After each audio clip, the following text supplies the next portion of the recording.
I could be brown, I could be blue, I could be violet sky, I could be hurtful, I could be purple, I could be anything you like. I could be brown, I could be blue, I could be violet sky, I could be hurtful, I could be purple, I could be anything you like. I could be brown, I could be blue, I could be violet sky, I could be hurtful, I could be purple, I could be anything you like. I could be brown, I could be blue, I could be violet sky, I could be hurtful, I could be purple, I could be anything you like. I could be brown, I could be blue, I could be violet sky, I could be hurtful, I could be purple, I could be anything you like. I could be brown, I could be blue, I could be violet sky, I could be hurtful, I could be purple, I could be anything you like.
You're watching Poindexter Lounge.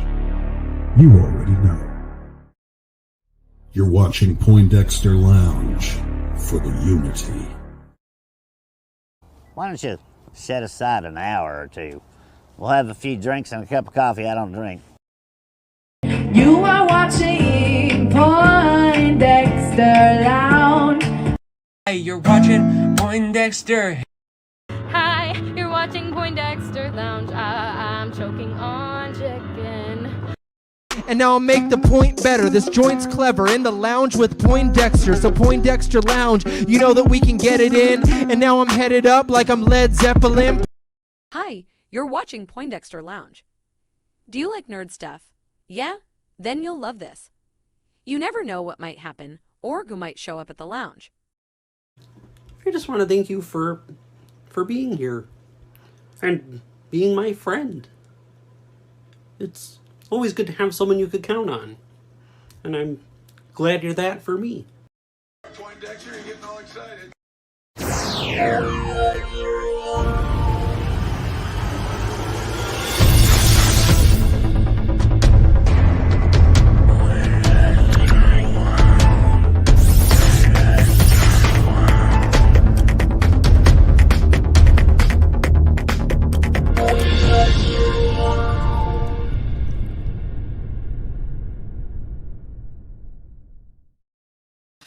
What is up, nerd family? Welcome once again to the Poindexter Lounge. A place for nerds is what we call this place. But we affectionately call it the Poindexter Lounge because, it's a lounge for nerds. Not to be confused with Point Dexter, which we get a lot. And also, it's not Poindexter's Lounge. No, ask for it by names, except no substitutions. All right? It's not like one of these where it's like, is that really Superman? Probably not. And that's not Spider-Man or a real Power Ranger or Batman. No Poindexter's Lounge. No, we are Poindexter Lounge, a place for nerds. And hey, we're so glad that you have decided to join us tonight and spend a little bit of time with us on this all special of days, my birthday.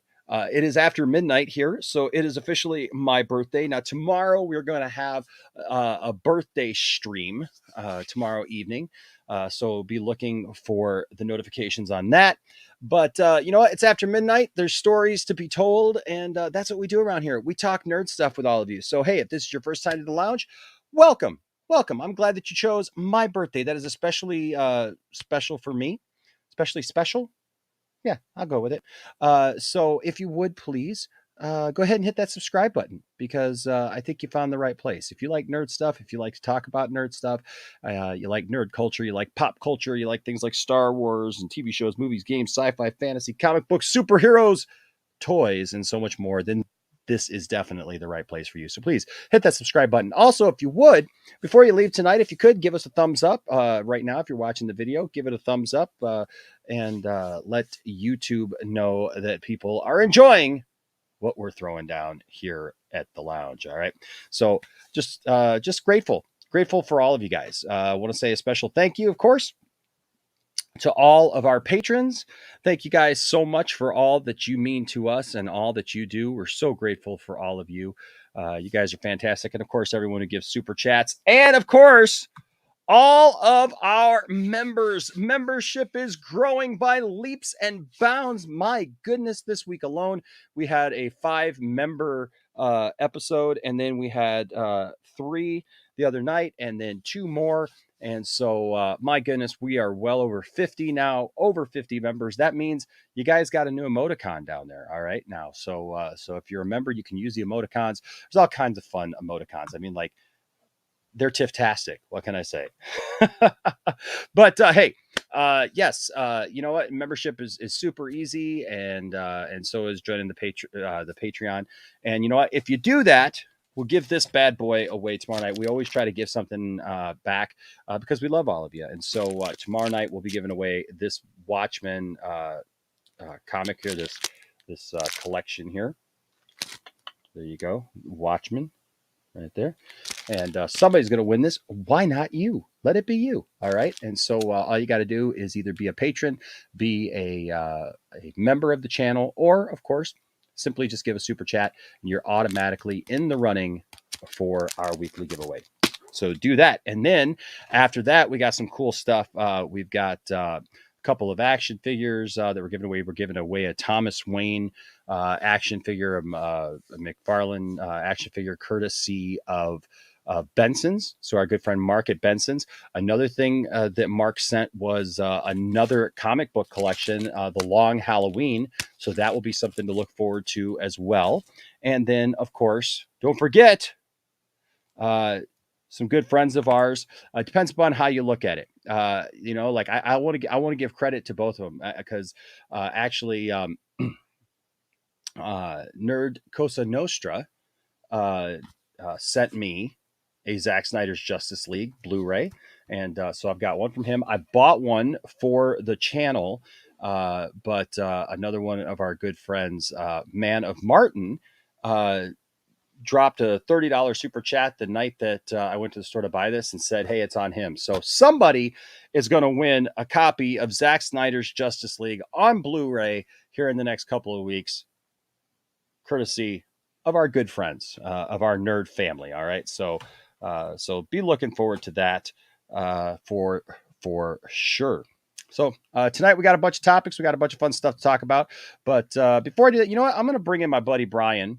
First of all, before we address the chat, because I like Brian. What's going on, Brian? Not much, man. I don't have to go to work till a little bit later tomorrow, so let's do this, man. Happy birthday, good man. sir, and many happy returns. And I hope thank you, man. The next year can be just as fun as this last year's been. So, boy, this last year's been something else, hasn't it, man? Absolutely. I feel like we kind of met a little bit before this last year, so probably hanging out a little bit over a year now. So, yeah. My things have grown. It's been a hell of a ride, man. I couldn't ask for anything better.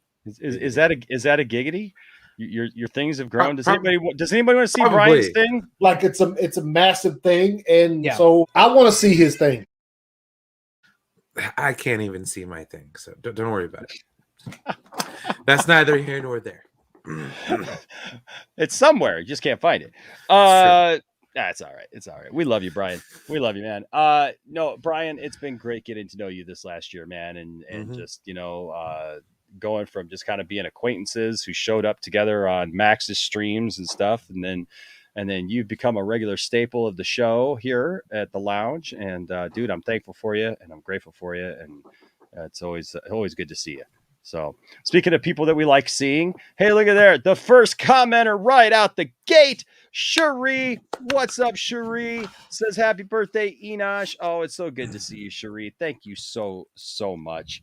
Appreciate you for so much, Cherie. She's just awesome. I just appreciate her attitude, her personality. Like it just shines through even through the chat. And so it makes me happy to see her in the chat. Honestly, heck yeah. One of the first ones to interact with. It's fantastic. Absolutely. Speaking of people we love, also joining us tonight is Mr. DL. Hey, what's up, DL? How's it going, birthday boy? Thank you. It's going good, man. It's going really well. It's even better now that you're here, sir. Oh, well, thank you. I always love DL being here. So, how are you doing, sir? I'm doing okay. I'm doing all right. Hanging in there. Good. How's the channel going? Pretty good actually. Starting back up the Bond reviews recently. I know I'm extremely late. But I just did the Suicide Squad spoiler review I just uploaded. I know I'm extremely late on that, but I got that up as well.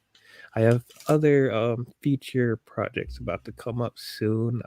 Planning to review all the Karate Kid and Cobra Kai stuff. Nice. Season 4, and then I'm also going to review all the Spider-Man movies before No Way Home comes out. So yeah, exciting stuff, man. Very nice. See, speaking of that, can I just say at the top of the show, I want to say this at the top of the show, not the bottom of the show, 3 hours later or whatever, however long we go tonight. I got to get up for work tomorrow, but maybe not. My boss and I had a meeting today, and when he realized it was my birthday, he goes, I didn't have that down. He says, well, happy birthday and everything. And so then he goes, hey, are you coming to work tomorrow? Are you working tomorrow? Or are you staying home? And I went, working? No, you're going to give me the option. I may just sleep in. But no, it's going to be a good day. I got a lot of stuff to do tomorrow. But excuse me, that being said, I was on a stream the other night with Brian over here. And, Brian mentioned something that I wasn't really even aware of. But, a lot of you guys support me and I appreciate it. And so many of you guys come into this channel and you see Brian, and I see, the love that you guys express for Brian. Can I just say something? Brian, what is your subscriber count now? Well, it was at 202. So I did break the barrier. It's still at 202. Thank you to everyone for coming down. And well, we thank everybody who is subscribed to Brian. But you know what? Look, we exist not just to support this channel here. I appreciate all of you who support this channel. Obviously, that's supporting me.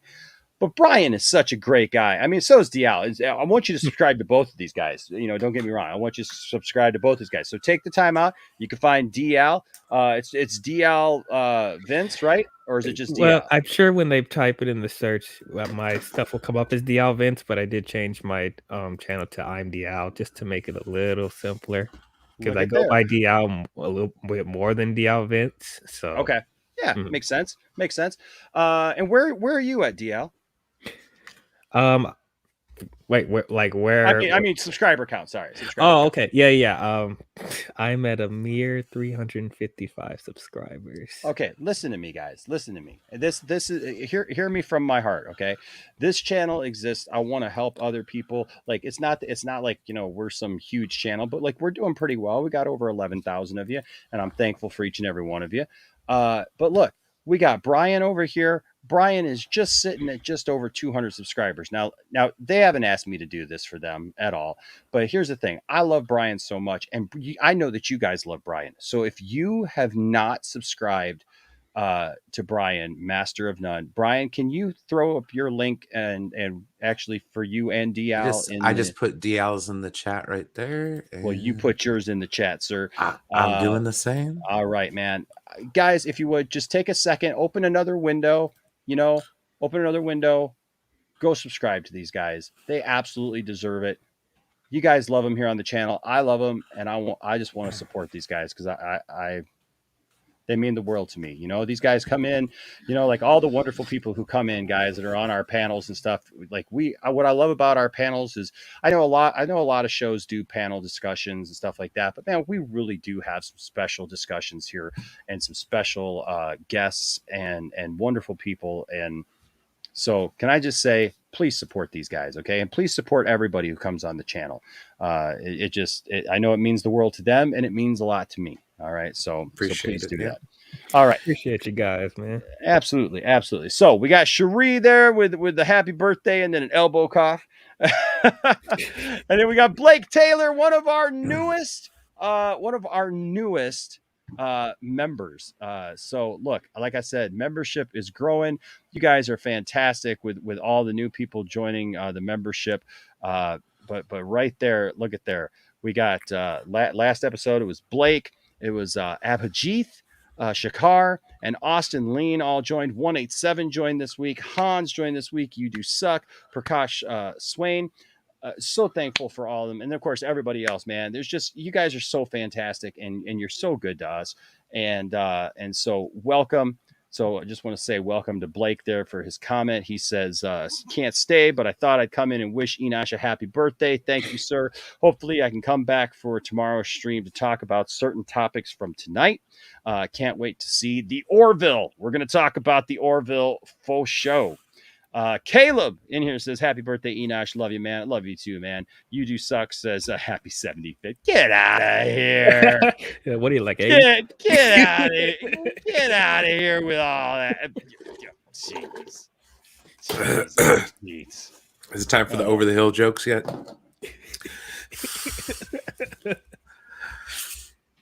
I can't tell if you're being smart or stupid. Fair enough. Right back at you. What's up, Richard Gilbert? Good to see you. Says happy birthday, Enosh. May it be a day full of everything you want and nothing you need. I love that. What's up, Jared? Says happy birthday, Enosh. Mine was Wednesday. Well, happy birthday to you, Jared. Thank you so much, man. Happy late birthday, man. Anthony Beltray, another member here. You Do Suck, by the way, is a member as well. Anthony Beltray over here with the what's up, Enosh? Happy birthday. Thank you so much. Anthony Grigsby, our brother from down under, one of our brothers from down under, man. We're getting quite a few brothers from down under, let me tell you. Says happy birthday, Enosh. My birthday is on Wednesday. Well, there you go. Well, happy birthday to you, sir. Nice. Happy early birthday. So that's really cool that we are in the same week. Have a great one, mate. Thank you, sir. And another member, Ryan Hartwell, says happy birthday. Thank you, Ryan. I appreciate you. Abhijit says happy Boo Day. Enosh, thank you so much. Appreciate you. Another member, Frank. Look at all the members. I love it. I love seeing the little membership thing. You know what? Guys, I created all those little badges and everything, for the members, and like, I wasn't thinking, but man, people are on 11 months now. Like they're getting ready to hit that 1 year membership mark. And that's just crazy to me. Some of you guys have been a member for like almost a year. That's just awesome. Frank here says, happy birthday. Spherical Man says, congratulations on leveling up. Many more to go. Thank you, sir. Appreciate it. Keely Chow here says, hey, everybody. Keely Chow says, happy birthday, Enosh. Thank you so much. Let's see here. So Joe Anthony, we have the same birthday, the 22nd, right? Hey, there you go. Nice. There you go. A lot of people's parents got down around Christmas time. That's what I'm saying, man. I was supposed to be born on the 25th.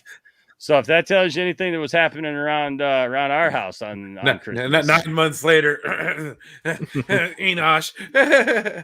Somebody was unwrapping some kind of Christmas present is all I'm saying. Somebody was playing a little Wheel of Fortune.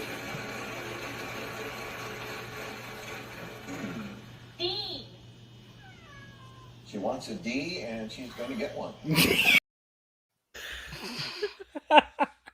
Oh, my. Nick here says, hey, happy birthday, Enosh. Thank you so much. What's up, Jesse Allen? Good to see you, sir. Cherie's been singing I know, Cherie, I cannot get that stupid song out of my head. I could be brown, I could be blue, I could be violet sky, I could be hurtful, I could be purple, I could be anything you like. The best thing to do is to listen to it ad nauseum, and you'll never want to hear it again. Yeah, but you know what? Then some dude did like a rock punk version of it, dude. That was absolutely fantastic. Like there's all these other versions are like the remix.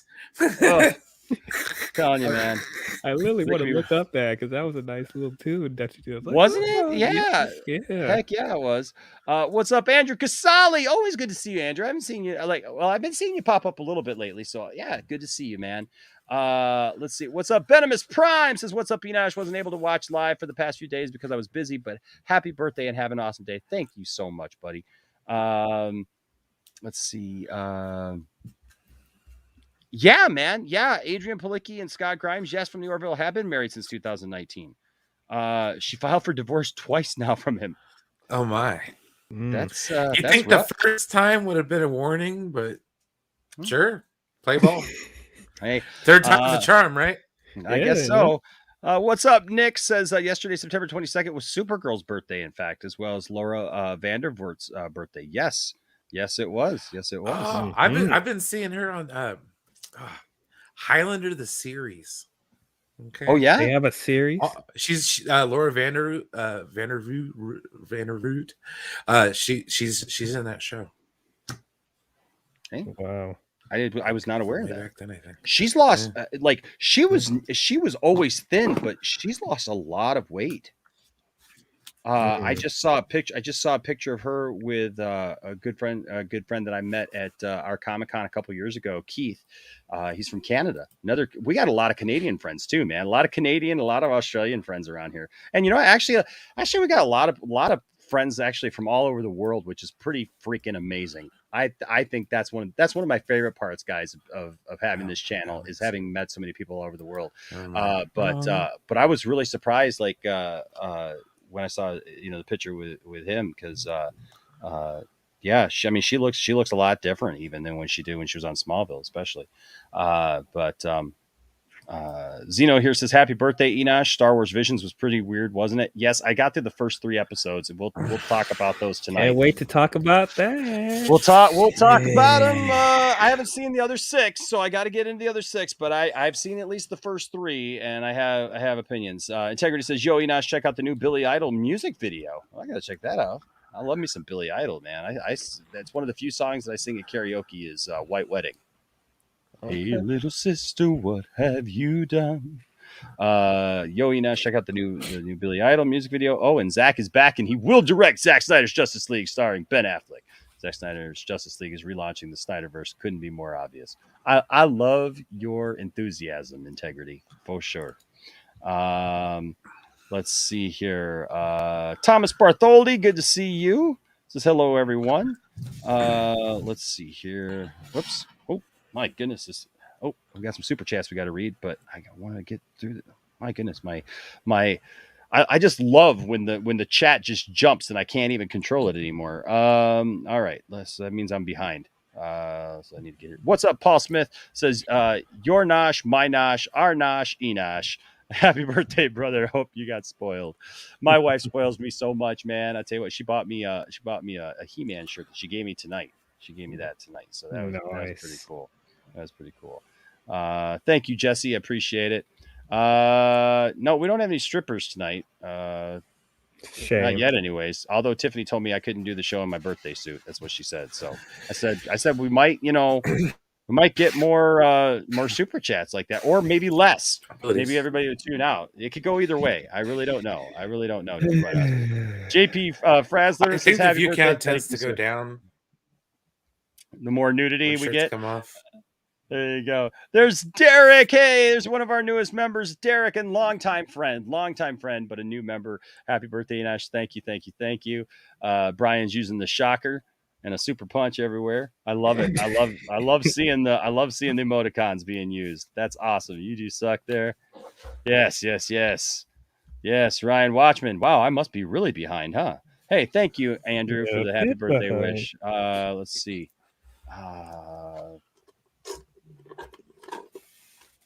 No, dude, don't go fan edits when it comes to Star Wars, dude.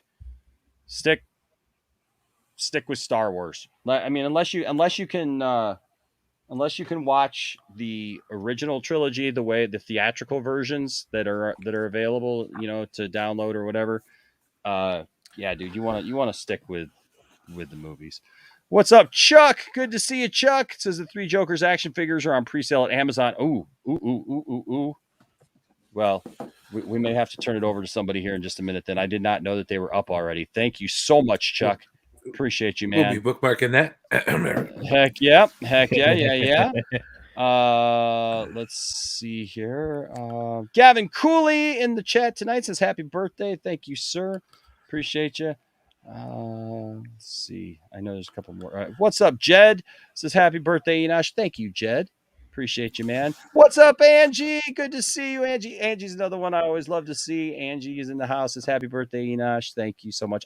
You know what I love too? I love that we have so many nerd ladies in the house. Yeah. I love the fact that, man, the lounge is someplace for everybody. It's not just a dude fest. I mean, we love the dudes too. We got plenty of dude friends, but I love the fact that we got ladies. We got Angie. We got Cherie. We've got Mary in the house. We got, of course, my lovely Tiff-tastic. We got Saggy who shows up. It's always awesome. Mm-hmm. What's up, Alex? Says happy birthday, Enosh. We're just having a good time tonight. What's up, Tony? Thank you so much for the birthday wishes. Appreciate it so much. What's up, Tony? Izzo says happy birthday, Enosh. You're a good dude. Thank you so much, man. That means everything to me. I always love you guys. Ryan Hartwell here with the $5 super chat. Ryan told me I need to get a PO box so people can send me stuff. I went over to Matt Jarbo's the other night because I was watching him, and I said hi, and Ryan said Enosh, you need to get a PO box so people can send you stuff. And I said I didn't know everybody wanted to send me stuff. I said I got a business address. And they could send it to. And he's like, yeah, you should get a PO box though, so people can send you stuff. So I don't know. You guys tell me whether or not I should get a PO box. I've looked into it, but Ryan here said with a $5 super chat, thank you, buddy. Says just want to wish you a happy birthday and all that good stuff. I appreciate you always being awesome and keeping it real. Thank you, Ryan, and I appreciate you, Ryan. You're pretty awesome too, man. I for sure love you, man, and you always bring something very, very special. So thank you. Let's see here. Just trying to get through this so we can get on to our stuff. What's up, Power Talk? Says I already subscribed. Awesome. I'm subbed to both. So good. Wow, that man, I am pretty much behind, aren't I? So you guys are already following them. Awesome. I'm glad to hear that for sure. You do suck. I'm not going to say what exactly what he said, but why would you send it when it's free? What was he sending? No, you'll get to it. Oh, I'll get it. Okay. What's up, David Michael? Good to see you, sir. Says happy birthday, Enosh. You look great at 25. Thank you. See, that's what I like. See, bringing it back, right? Bringing it back, man. I can't believe that I can't believe that I am 45 now. Dang. Where'd the time go? I don't know, man. But now I'm spending it here with you. What's up, Red Comet Man? Thank you for the $5 super chat. Says happy birthday and did watch AEW this week. And what's your thoughts? I did not watch AEW this week. I am Grand so far Slam was behind. so good. It was so Was good. it? It was, bruh. It's probably their best show of the year. I mean, and we just had All Out. Like it rivals that. Like And the last show was one of the that best was a ones, great so show too. they The pay-per-view was awesome. topped it. Cool. I might actually have to check it out. It's not even done yet. We haven't got to Rampage Grand Slam either. That's tomorrow, Man. 2 hours. Oh man, I'm excited. Oh, I know, man. Yeah, Red Comet Man, I've got to catch up. I've been so busy. Like last week I was preparing for this event that I was doing, and now I'm just trying to play catch up and trying to start on my next 2 projects that I got going on at work. And so I've been getting home late. Like tonight I didn't get home till like 9 o'clock. So just, by the time I spend some time with the wife or whatever, just hadn't had a chance to. So, but I'll definitely be trying to catch up. And as I do, like I will say this: did you guys watch that Vice episode of the plane ride from hell? I heard about it. I haven't watched it. Yes, I watched it. I watched that, and I'll tell you what, that was well, I kind of knew about it beforehand. Yeah, and one of the things that kind of irked me a little bit is a lot of the YouTube videos that I watched glossed over a lot of the stuff that went down on that plane flight. Glossed they don't over even talk about. Yeah, they don't even really talk about like what happened, what it was like for the people who work on that plane. Like, I would highly recommend watching it. But the other thing I kind of try to keep in mind though is Vice does tend to do stuff like that sometimes. You know what I mean? Kind of. A lot of the stuff kind of takes shots at WWE, in my opinion. I mean, not necessarily like true or whatnot, but you know what I'm saying? There's just sure. I suppose if like I don't want to say like if a representative from WWE were to come on and kind of defend some of the stuff, but like it's getting to the point where they really need to address some of this stuff. Yeah, no, I'll tell you what, with what they said about Ric Flair, man, like Ric Flair's been on the defensive, man, all week long. Like he's released like 2 or 3 statements about, for those of you who don't know what we're talking about, years and years ago. I mean, years ago, this literally happened like a couple of days before WWF changed to WWE. So this has been a long time. There's been what's called the plane ride from hell. They were over in Europe. They were flying back. They got stuck on the tarmac for 7 hours. And so they actually ordered 2 additional, they went through 1 cart of alcohol that they had a full bar, cart of alcohol for the flight. They went through 1, then they ordered a second one. They went through that, and then they ordered a third one. And the lady who was working on the flight said she's never seen more than 1 drink. And apparently everyone was drunk, and there's some crazy stories that were going on about people getting in fights, stuff going on. And then apparently Ric Flair came out doing the helicopter. Yeah, Ric Flair being like, okay, I don't want to sound like Tommy Dreamer, but Ric Flair being Ric Flair, and it's kind of messed up because it's. I kind of agree with Jim Cornette. Like, I don't know if like Ric Flair. I imagine he's kind of like a grown-up kid in a sense. Like, I don't think he understood that it was 2002, not 1979. You know what I mean? On the red eye, between North and South Carolina. You know what I mean? So I don't know. And I'm not trying to excuse anything like that, but it's just, I don't know. It's really messed up. I feel bad for Ric Flair in a way. Just because it's another thing. He should have been there to kind of defend himself a little bit, Yeah, it's kind of crazy. So it's definitely, if you have Vice though, or you can actually watch it. I think, you can watch it right here on YouTube. I've been watching them all on YouTube. Some crazy stuff. What's up, Rhea, with a $9.99 super chat? Thank you for stopping by to wish you a happy birthday, Enosh. Hope you and yours are well. Thank you so much, Rhea. Thank you so much. And Rhea, you are always welcome on the show. So feel free when are you gonna come on the show, man? Right. Thank you so much, Rhea. Damon here says, hi, everybody. Of course, happy birthday, Enosh. Thank you so much. Appreciate that. Thank you, JP. Appreciate that. LDG, what's going on? LDG of Geeks and Joy. Happy B-Day, Enosh. Thank you, sir. Appreciate. Thomas says to Enosh, all the best birthday wishes, buddy. Thank you, man. I appreciate you so much. I appreciate all of these birthday wishes. You guys are fantastic. You guys are just awesome. I got to get back to it. All right. And shout out to Rhea. She did a fantastic job yesterday on Max's stream. Oh yeah, I didn't get to see that. It's Amico drama. Oh, so yeah. I still don't understand the Amico drama. My whole thing about it is it's clearly not a system intended for the people who are critiquing it. So I just don't understand like rooting for failure on that one.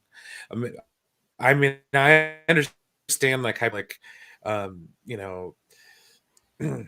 like drama and negativity sells YouTube kind of thing, and I get it, and it's fun to watch somebody fail, but it's like you have a side of people who want it to succeed, and you have a side that seems to have a vested interest in destroying it. So it's like it's really interesting, and it sounds really petty from the outside because it's all about just a handheld, you know what I mean, like yeah, a kid's system. But I mean, it looks like it's a lot of fun, but like I said, I mean, if it's not for you, don't crap all over someone's good time. Well, that's the thing is like, just because you don't like it doesn't mean somebody else can't like it, I mean, yeah, I don't know. It's always interesting how people gotta, want to do that, but Abhijit here says, Enosh, how about a call-in special for your birthday? You know what? We just might have to do that. We might have to do that. That might be fun. 187, another one of our newest members. Thank you, 187. Says, happy B-Day, my HBD, my MCU hating friend. I don't hate the MCU. We have a lot of fun discussions, but I appreciate the sentiment. I get the sentiment. Austin Lean with a $20 super chat. Thank you, buddy. And also one of our newest members says, happy birthday, Enosh. Your channel and streams are an inspiration and encouragement to myself and so many. You truly make this place feel like a home away from home. Dude, Austin's a good dude. Came by my stream the other day where I was personally giving some support to Rose Tico because I feel like she doesn't get enough love. I saw that. I was too. And I also feel kind of like she's one of the more important characters. Like not the most, but one of the more important characters in the sequel trilogy. So, yeah. I'm sorry. I'm trying. While you're talking, I'm trying to log into Amazon. The three Jokers. Just trying to order three. Talk Jokers amongst yourself. Here. Here's the topic. Yourselves. The internal combustion engine was neither internal nor combusting. Discuss. Right. Welcome to Coffee Talk. It's Linda Richmond. I'm getting off a Klimt. Okay, so I'm just trying to look and make sure that they got these so weird, man. They got these so weird. I'm trying to make sure that I'm getting all of them. I've gotten on a real big Highlander kick, so I'm like looking up box sets for like the movies. Okay, it'd be kind of interesting. I see like the all 5 set Blu-ray for like $30. I'm like, Oh, okay. Harlan 3 Jokers. Not bad. That's cheaper than digital. Really? Yeah, especially if you got to buy them all separately. I paid $14.99 for $9.99 for Highlander Endgame. But I deep down love that. And if you know once that Edge, Adam Copeland or whatever, that was his first acting gig. Oh, that was it was before Blade, I think. Okay. Yeah. Okay. Well, that Batgirl looks great from this 3 Jokers thing. Oh my gosh. Oh, did anybody see Titans today, man? I did not. Was it good? I said Batgirl. I'm guessing. No. But what's the deal? Why is this McFarlane Toys Joker say Mortal Kombat the Joker? Really? I don't know why it's Mortal Kombat the Joker. You get a Scorpion action figure. You're like, think I got this mislabeled here. Yeah, it's a McFarlane toy, but I mean, it's a cool looking Joker. So it's like people mislabeling their music on back in the back in the day. Kazaa, trying to download stuff from Kazaa. You remember streaming services like that, man? That was like, oh my gosh, P2P file share. Oh yeah, man. Oh, good times back in the day. You basically were, when you download something, you knew that your computer was gonna die. Well, it was like one of them was just strictly a virus. It was like that's all it was. But hey, I got hundreds of songs out of it. Can't complain. It was years ago. And of course, we were all on like dial up or something. DSL if you were fancy. You were fancy. You were fancy. DSL. That's hilarious. All right, I think I got them all. I got the Batman. I got. You do suck. Napster was my jam. Dude, I downloaded Morpheus on the computer in my shop class at school, and the only song I could download because the internet was so slow was a Thriller from Michael Jackson. BB, you'd like start to. Oh dang it! Are you serious? You got to do them one at a time. Oh wait, no. Okay, good.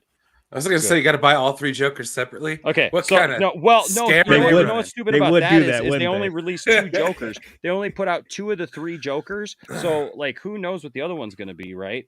So you got Batman, Batgirl, Red Hood, and 2 of the Jokers. Yeah.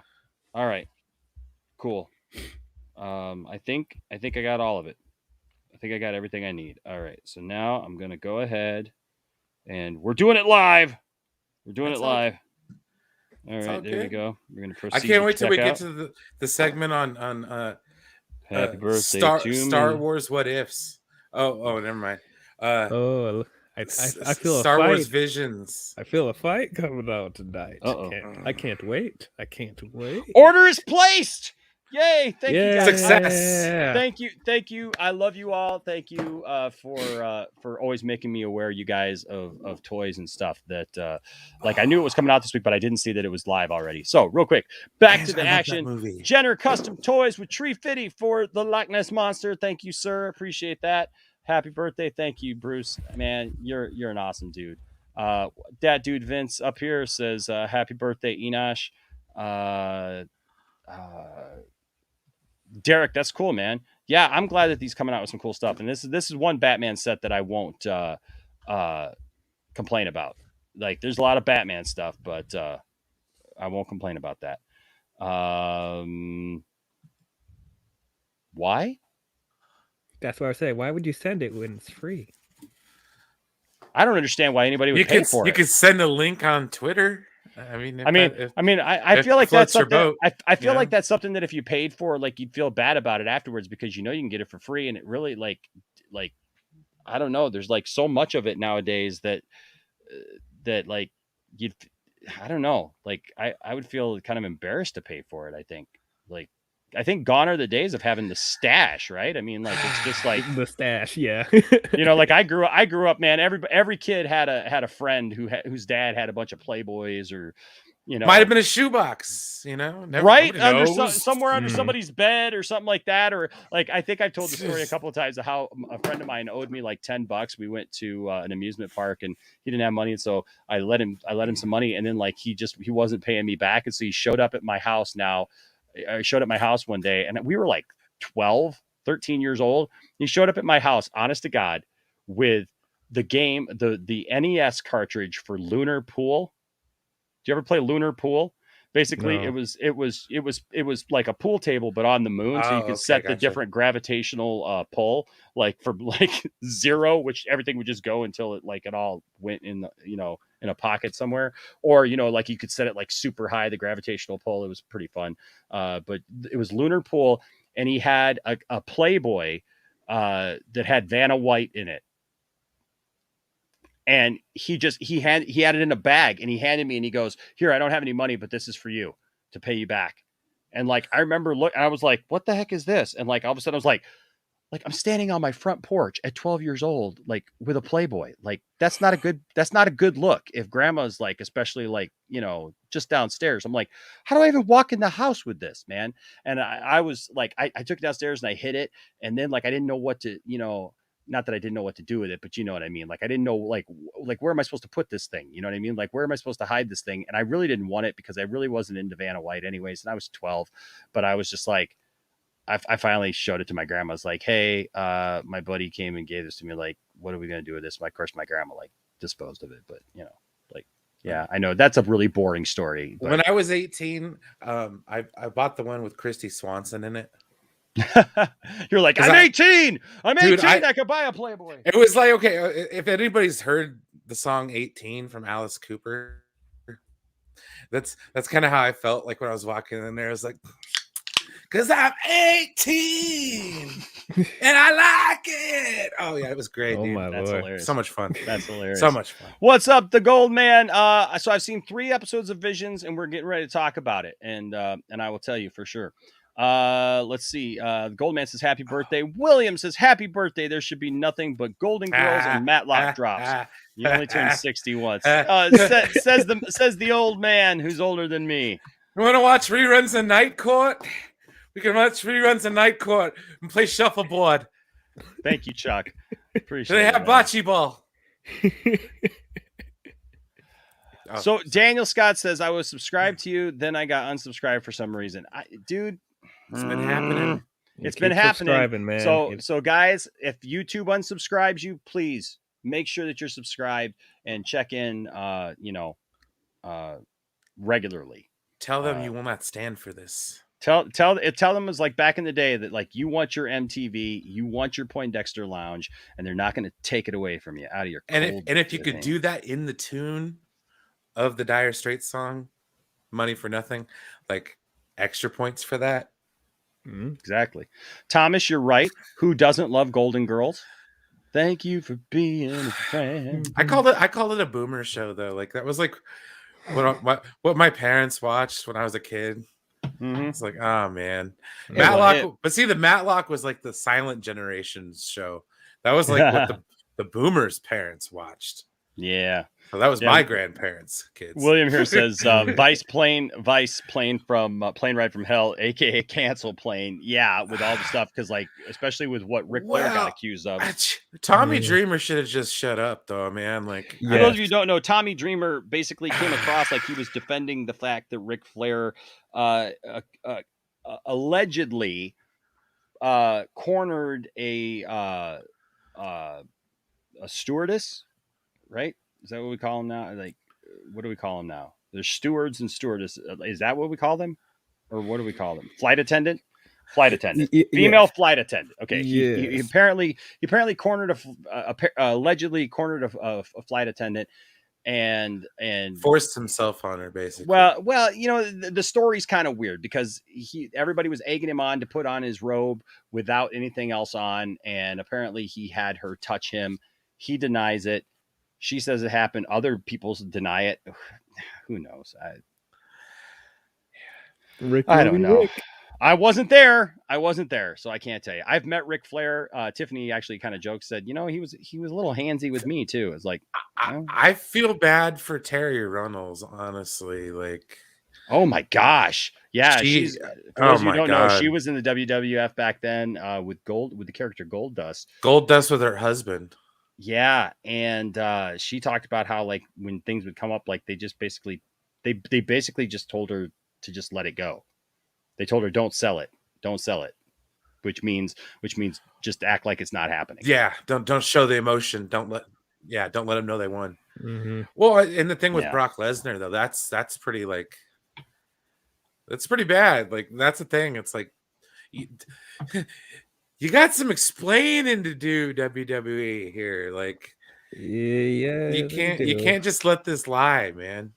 For sure. And then there's like rumors that Vince McMahon himself was on this plane. So yeah, I've heard that from different sources. So like, that's not rough. Looking good. Not looking good for everybody on that plane. Let me just say. And then I've heard some people. Well, because the only people that talk on it have nothing to lose. Yeah. Right. Yeah. Yeah, I heard that's one flight. So Super Cam 1721 with a $9.99 super chat. Thank you, sir. And also a member, Super Cam there, says, happy birthday, Enosh. Yes, I'm alive. I was wondering. I haven't seen you in a while, man.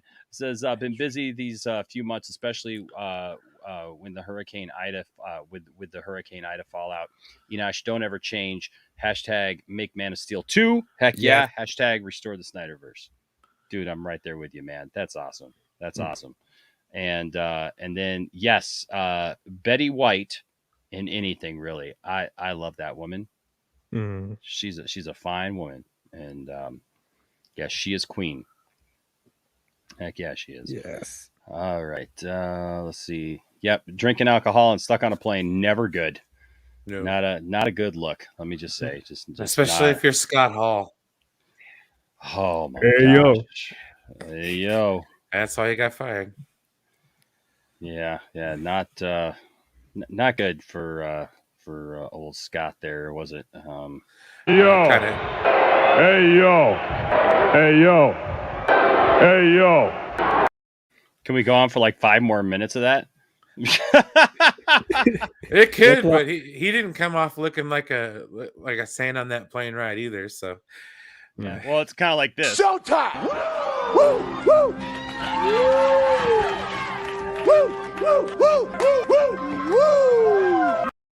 That goes on for another 2 minutes as well. Although now, yeah, right. Now looking at that again, what is that in the upper right hand corner that appears? Showtime! Woo! Right on Tony Schiavone's head. I don't know what's going on there. I don't know what that looked like Superman ripping his shirt, but it didn't exactly look like. I like that 80s stash he's got going on there. Right. The good old Tony Schiavone. It's better than the Guy Fieri look he had a few years back. Right? When he was yes, on I am TNA. a Libra. Yes, I am a Libra. I sure am. Thank you, Tehran. Thank you so much. I'm trying not to miss some of the love here. Let's see. Before I get through this, and then we what's up, Eli Gray? Hey, by the way, buddy, I got your message today via Twitter, and yeah, man, I'm interested to hear what he said that he listened to some of my music here on the channel, so I'm interested in what he listened to because he said he liked it. So yeah, man, I'd love to collaborate sometime. Eli is a musician as well, and heck yeah, I'd love to look into that for sure. What's up, Geek Studio? Says happy birthday. Thank you, sir. Oh yeah, Nick, she's still very attractive. I didn't mean that she wasn't attractive, just that she looks very different than what she even did back then. No spoilers. You know, see Nash's birthday, let him be surprised. Hayton Nate says, happy birthday, Enosh, my fellow Libra. Heck yeah. Napster was my jam. Let's see. Make sure that this isn't has my 56K dial-up modem. I feel like a king on top of the world. I think somewhere somebody is just now getting all of Joshua Tree by U2 downloaded finally. That took forever. Shuri, internet be like, yeah, how long it was sitting on. I want to run, and that was all it got for like half an hour. Oh, I was just trying to get where the streets have no name. Yeah. Right. You know what? So Spherical Man, it's funny that you mentioned this. I did not see what they were. I just saw like real quick, like I was just passing through something and I did see Droids action figures, but I didn't see what they were. So those are available for pre-order tomorrow, huh? Well, you know what? I have, I don't know that I'll get those. I might, but I don't know that I will because I've got, a couple of great ones from my friend Bruce, who made me customs, and I think I might be good with those. I think I might be good. What's up, Ideas? Aubrey says, happy birthday. Enosh, thank you so much. Appreciate that. Yeah, OnlyFans. OnlyFans is $1 billion industry for a reason. Yeah, I guess that's good. Yeah, it depends. I know. It's it's amazing, man. Just like everyday people, all of a sudden, man, just like making bank. What's up, Master Swag King Entertainment? Hey, bro, we're gonna have to hook up, man. He's asked me to come on his show quite a few times, and I haven't been able to when he's asked. So, we got to make up for that, man. I gotta get on there with you. We gotta have you on here. Let's see. Herbert here says, "Happy birthday, bro." Appreciate you guys. Funny story of the high seas days. Okay, so does everybody remember the Metallica album Saint Anger? Oh yeah. And it's kind of like like Load and Reload might have been better. I'm glad I didn't pay for it. Wow. Thank you, Daniel, for the birthday wishes. Herbert says mine is 9/24/74. Well, hey, happy birthday to Herbert. Happy birthday to you, sir. Good night, Cherie. Good night, Cherie. Hey, have you guys been catching the nerd encouragement streams that I've been doing on my way to work every day? I hope you guys have. Just trying to give you guys a little bit of encouragement every day to start your day off. So it's nice. I try to come in when I can. Good. This thing keeps jumping around. I'm trying to make sure I'm getting to everybody. I'm usually slicing lettuce. Betty White Ranger. Betty White Ranger. Oh my gosh. White Ranger, Tiger Power. White Ranger, Tiger Power. Oh my gosh. Yes. I love me some Power Rangers. Hey, Angie says I'm a Libra too. No wonder I feel so at home here. There you go. Sweet. Hey, look at there. So many fellow Librans. There you go. So I am a Libra. Wow, look at you all. So many Look Libras. at you all. Wow. Let's see. I'm gonna try to get do they have a Boba Fett one? Oh, well, I might have to check that out. It's just gonna be the same Boba Fett though as the other one, but I might have to check that out. What's up, Rel McMillan with a $4.99 super chat says happy birthday, Enosh. Thank you, Rel. Rel's another good guy that's been around for quite a while, and so, dude, I appreciate you for sure as well. I appreciate everybody. So, thank you guys for the encouragement tonight and for the birthday wishes. I appreciate it. Dad Dude Vince says I try to catch the nerd encouragement stream because it's right after I get off work. Well, see, there you go. It's a little something for everybody, right? So I'm glad that you guys enjoy that, and I enjoy doing it. And hey, that's all that matters, right? That's all that matters. So all right. So thank you. We got through all of the upfront birthday wishes and stuff. You guys are fantastic. That was the first hour of the show. Dang, we're already an hour? 59 minutes in, man. That's awesome. I love it. 59 minutes of birthday wishes and much love. So hey, I love it. All right. So that being said, we're gonna go ahead and jump in. We got some stuff to talk about tonight. First of all, whoops, if I can get here. So I know that Brian watches the Orville. DL, do you watch the Orville? I only watched the first season, but I do enjoy it though. Dude, second season of Orville, I mean, turns up the heat like you wouldn't believe. Really? I mean, dude. Oh, dude, there's episodes of the Orville season 2 that I literally sat on my couch watching. We did live streams of it because we did watch parties for all of the Orville. Mm-hmm. And I literally sat on my couch some nights and we would just talk about afterwards. Like that right there was movie quality stuff. Oh. Like in every way, from the writing to the special effects. My God, the special effects on the Orville is something that didn't even look like a TV show anymore. I mean, it was so good. There is a battle. This is all I would tell you, DL. There is a battle in season 2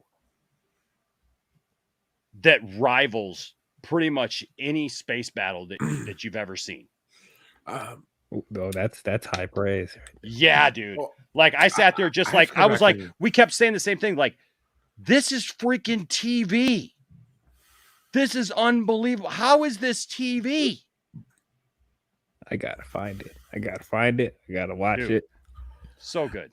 I'm gonna have to go back and rewatch. I just like the fact that Cassidy Yates is in this show. Yeah, she was like one of my favorite characters off of Deep Space Nine. Mm-hmm.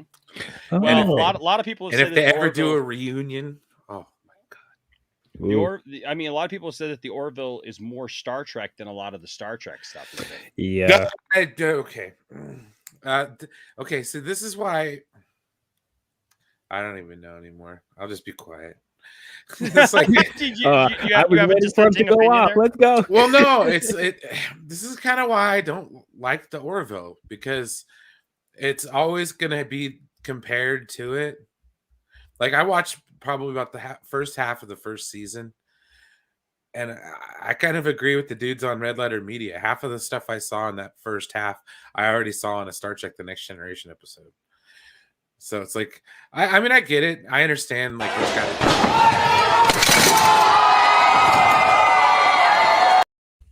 I don't always have the best of takes. Okay, come on now. But I feel like it's diet Star Trek. So, cool. That hurts.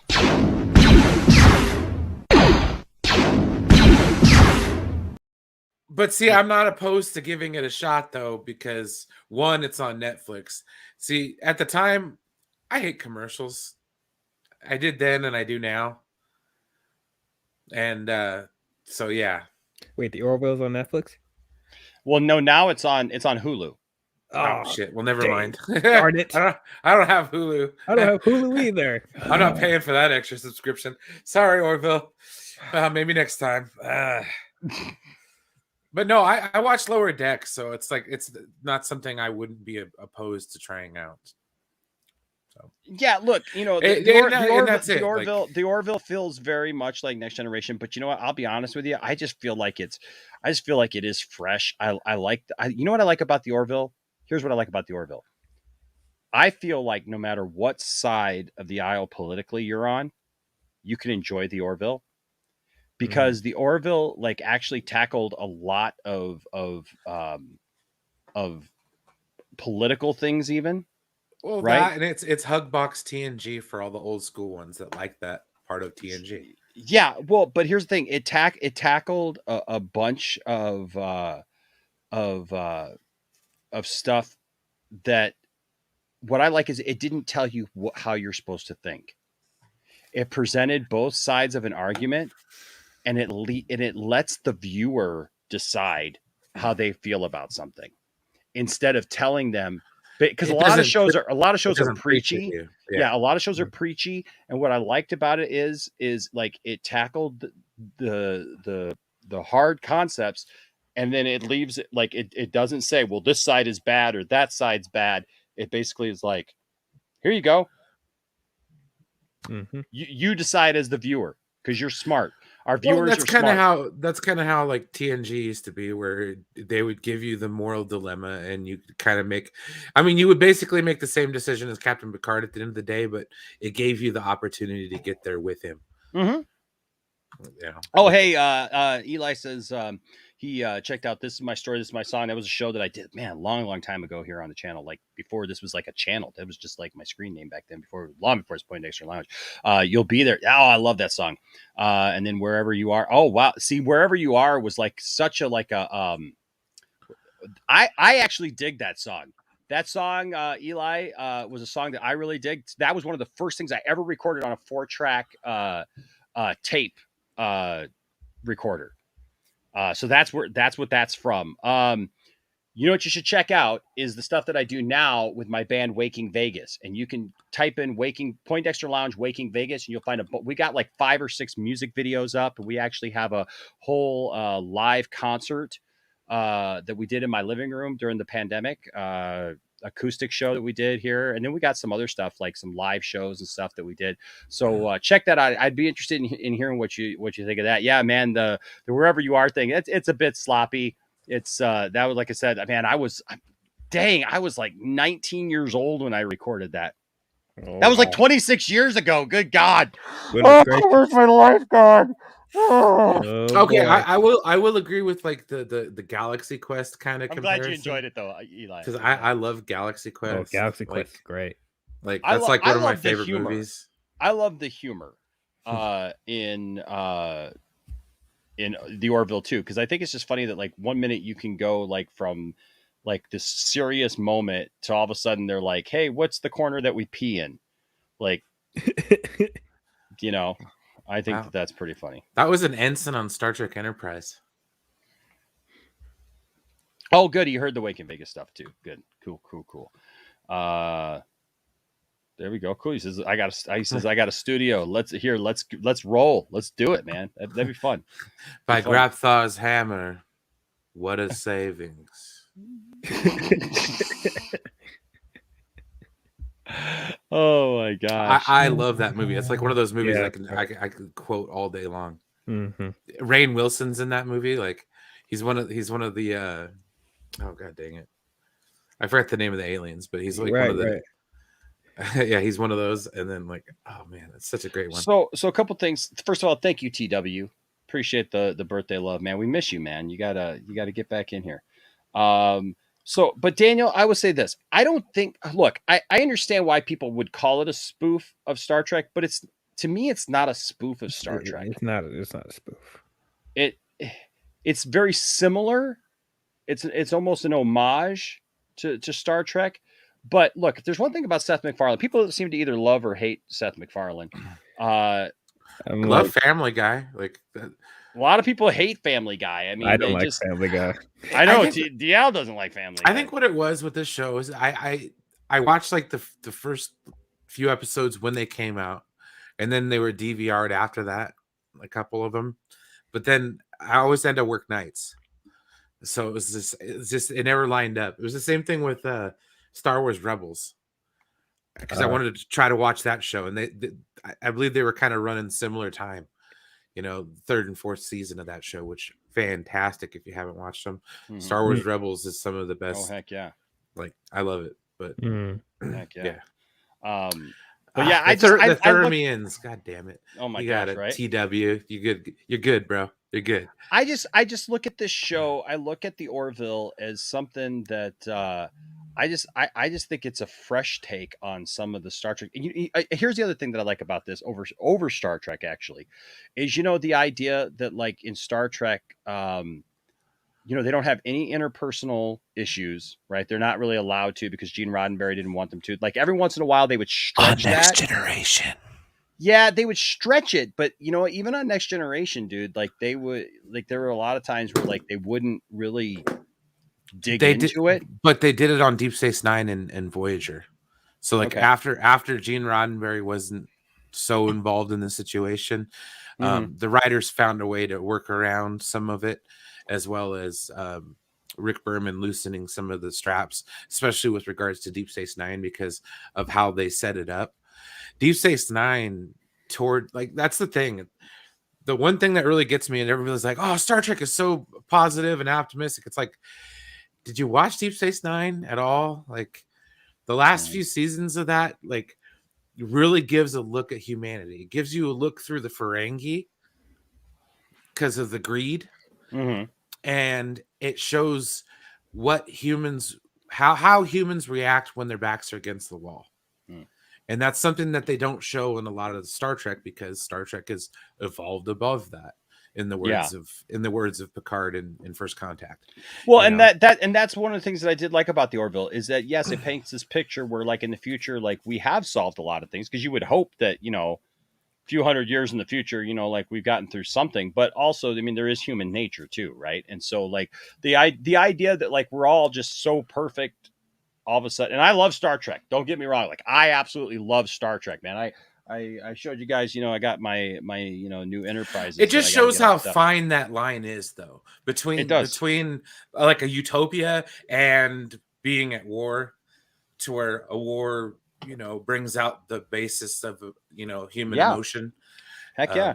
So like, yeah, I mean, they go to war with the Klingons and the Dominion in that.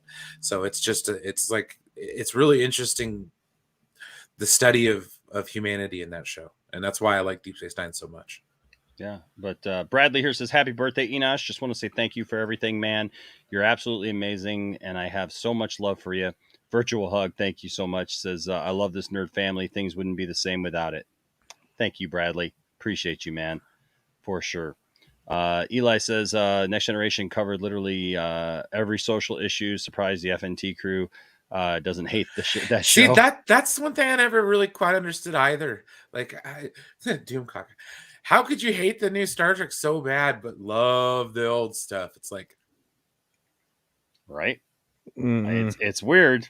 Like it's I said, did anybody watch? Everybody go watch Deep Space Nine. There's one episode that's like takes place around this time, and it deals with like sanctuary districts inside cities where like people who are homeless end up living, and then like you have the homeless people, and then you have all these like rich elites on the outside, and it's a really good episode, and it's so ahead of its time, and I think that show was made in like the mid 90s. So like, oh, Angie, you're so right that the episode of the Orville where everybody was judged through social media by likes, that was such a good episode. There's so many good episodes. Yeah, no, you're right, Eli. Yeah, he says what Seth did was capture the feeling of old Trek, which New Trek failed to do. And that's fair. I think that's fair in a lot of ways. New Trek is going through the same thing that Disney Star Wars is going through. They're just feeling it out, I think, is what's going on. And I'm going to be a patient Star Trek fan, and I think it's starting to be rewarded on shows like Discovery. So you always got to remember the first. It was a 2-parter, Degrassi Knowles. Yeah. It's called Past Tense. It's in the 2nd season. Oh, whoops! I didn't mean to do that. But yeah. So anyway, so we've been waiting though. That's a long setup just to say, look, the sorry. No, it's my fault. But look, the thing is that we got the first 2 seasons of the Orville, and I loved them, loved every minute of it. And then all of a sudden, it was like nothing. We heard nothing, and the show was so good. And I hate Fox. I don't understand Fox for doing this, putting it, like selling it off basically and sending it to Hulu. But then it just kind of went to Hulu, and we didn't hear anything. All we just kept hearing was like, oh yeah, they're kind of working on it. They're kind of working on it. Like coming soon. It's coming soon. One day. It's like going down the Vegas Strip. There's always a coming soon sign. Oh my gosh! I mean, it was just awful, man. Like I was like, when the heck, coming soon? It's kind of like the Flash. And I had those flames out before the firemen even stepped off their trucks. That's fast. Fastest man alive. Which might explain why you can't get a date. Yeah. Hey, quiet.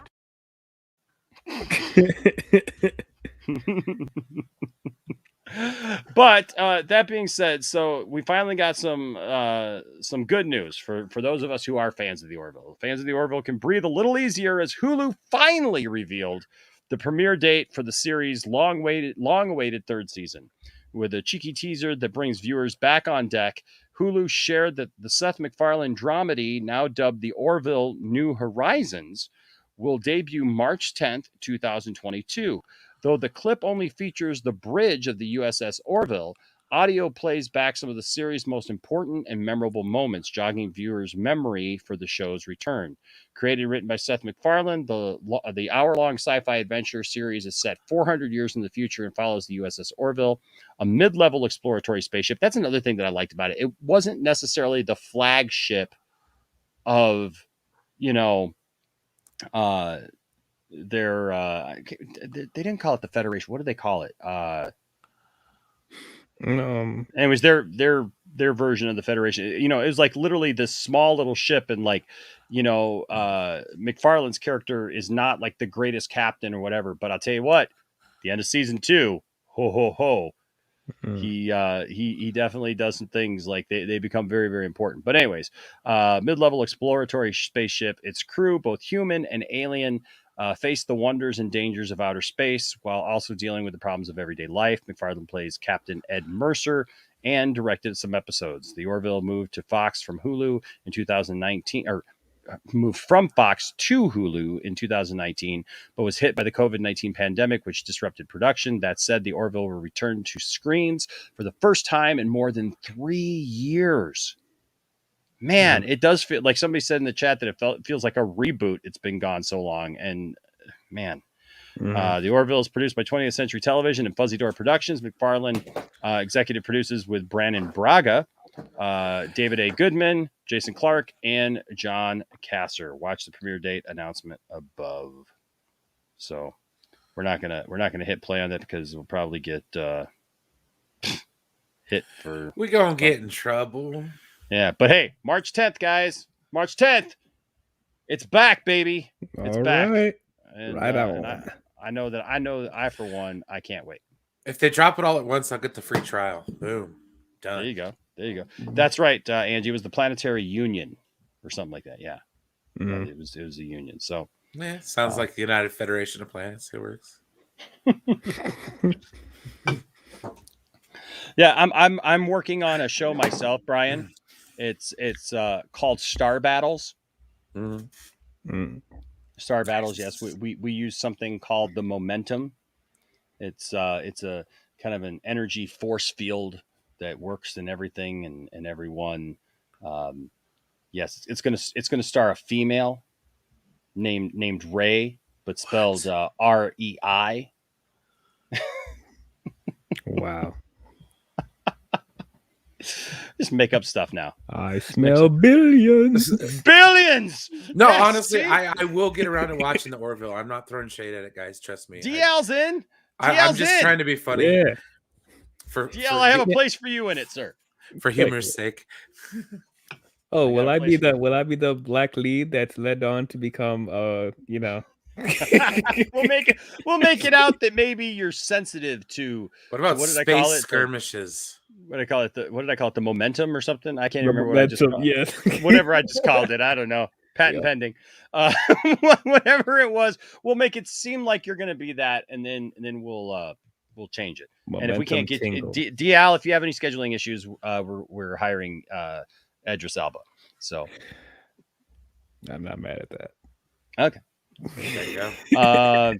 Okay, so we are DC fans, and this is where like all the people who don't like me because like I actually talk about the Flash movie. Yes, now you can come in and you can dislike the video. Here we go. Oh Here my we go. God. Yeah, Here I'm we on go. a shill. Yeah, I How's know, the right? burger tasting? Oh, Bring it on, bring it on, bring it on. Give me all you got. How's that Hamada burger tasting, man? Is it good?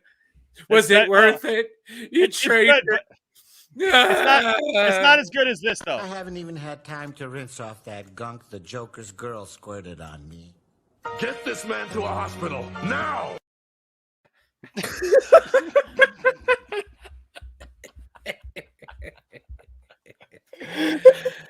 What? Yes. Get this man to the hospital. I'm sorry. I knew it was coming. No pun intended. And I still. Oh God. Pump, pump, pump, pump, pump, pump, pump, pump, pump, pump, pump, pump, pump, and relax. What was that? That's how you massage away wrinkles and fine lines, ladies and gentlemen. No, I have no idea. Okay, so look, I've said it over and over again. Look, the Flash. Keep Enosh away from TikTok. Oh, please don't. I don't even need TikTok, man. All I got to do is go on my friends' streams. I mean, Ill Life said. I remember sitting in front of my Nintendo thinking, like, "Suck me in." Oh Jesus. He clipped it. I'm too busy fighting SJWs everywhere right now. Oh my. Oh boy. Everywhere. Oh man. So look. Yeah, Star Battles only on Croc Plus. Croc Plus. Directed by Ryan Johnson. Degrassi says, "Don't get any in your eye." That Joker's girl, man, she does things, man. I'm telling you. She gets around. You know? Wow. I mean, does the end result with a smile on your face, though? Go with a smile. I mean, it might be like a grotesquely out of shape smile, but a smile nonetheless. Hey, did you see Batman and Harley Quinn, that animated movie? Yeah. I'll say is Dick Grayson was smiling pretty heavily after that. Heroes don't do that. Just saying, they might. Heroes don't do that. Okay, so I haven't even I'll try to just show you on the screen here because you know how like do any of you have Snapchat? Yes. Okay, you know how there's the thing on Snapchat that allows you to like animate people like pictures and make it look like somebody's singing? Yeah. Okay, so I did this to a couple of things. Hold on a second. So I got Doomcock here singing. I'm gonna record like my own vocals over it. So I took like pictures that we have and actually did them. So see, that's what he needs to do. He needs to step up the production value a little bit. Get the oh my gosh, that's cool. Yeah, so I like this one. Oh my gosh. So I gotta put my own music to this. But Doomcock should step up the production value a little bit here. I'm saying I got better production than Doomcock, man. Yeah. Snapchat, for God's sake. Look at that. Make that toilet seat move a little bit. Yeah. I like this one. Oh boy. Those are some mean girls. Yes. This one's pretty good too. Just imagine what he's saying there. Oh God. Oh boy. But you do have to be careful though, because I I may have animated something I probably shouldn't have. Okay. So you know there's the Batman one, right? Of heroes don't do that, right? Mm-hmm. Well, have you seen the Superman one? Oh yes. boy. Yes. I have. Well, I honestly picked that one by that picture by accident because I was trying to pick this Dark Side one to make it say to have Ray Porter say you're watching Poindexter Lounge, right? Mhm. So it's a Dark Side action figure, but the photo that was right next to it is that one. You're watching Poindexter Lounge for the unity. And well, when you animate that one, that one looks like this. Oh, what the? You're watching Poindexter Lounge. You already know.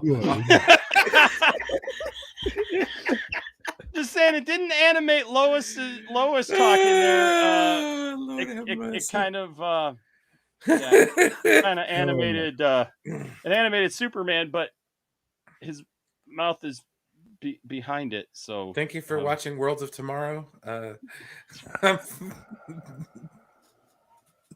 Just saying. That is awesome. Old Jeremy likes it. So. Oh boy. So does CM Punk.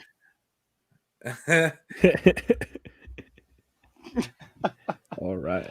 Yeah. Who needs Cameo? Damn it. I also like this one. It's Superman waking up with Lois, and they're like, "Wow, jeez." Oh my gosh. And then Lois. Jeez. Yes. It's Superman's new power. Oh my gosh. But anyways, what were we talking about? Supergirl. Yeah, Supergirl. So look, so yeah, there's people who absolutely just they're pissed off at me because like I even suggested I might someday, you were talking about like not paying for the Saint Anger album. I who knows how I'm going to see the Flash, but look, it's got Michael Keaton in it. I'm just interested in it. I'm interested in seeing what it is, but I'm also interested in seeing what Sasha Calle's uh character brings to the table, to be honest with you. Like, and like I've said before, and I don't have to preface every time I say this. Have to. I shouldn't have to, but here's the point. Everybody who worked on the freaking movie is not Walter Hamada. And I've said this before, like I totally respect Ray Fisher. I totally respect Wayne T. Carr. And I understand. I get it. I understand why they've chosen this. But even Wayne said, like, look, that this is their decision to not see the movie. Before that, and I'm trying to get Ray back here to talk about this because I think it's a good discussion. I definitely think it's a good thing to talk about and understanding his position a little bit better. He's been very, very busy. So, look, I get it. But that's everybody's personal decision. And I don't think it's fair for anybody to go around calling anybody a racist because they go see a movie, about Batman and the Flash. Right. I mean, like, it's like I said, too, like, if you like The Matrix, well, shame on you because The Matrix was produced by the Weinstein Company. Weinstein was an executive. Harvey Weinstein was an executive over that. Now, was Weinstein a complete douchebag? Yep. Can you compartmentalize, like Ray said, and like enjoy what was done in that movie because there were good people who worked on that movie who were not all douchebags and sexists and everything? I think you can. So, I leave that all up to you. And I don't think that there's a wrong or right answer with that. If you feel that your convictions say that you shouldn't watch this movie, then don't watch it. Just don't watch it. Like I don't know. That's my take on kind it. of when I think about it, you could get the opposite. So say that you don't, you're hard up, you're not going to watch it, this, that, and the other thing. And it affects stuff. Mm-hmm. What if they actually just say, hey, you know what? We're not going to make any more DC movies. It's just going to be TV shows from now on because obviously no one likes our movies anymore. It's starting to look that way. I'm just saying, like, what if they actually did that instead of like, doubling down on the course that they're doing, or just say F it. All you guys do is bitch and complain. So here's nothing. I hope you guys enjoy the Arrow.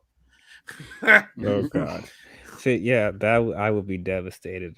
I've said before, like, we live in a great time right now where all these DC characters are getting the live action treatment when we thought it would never happen because it was the Batman and Superman show for I don't know how many years. Yeah.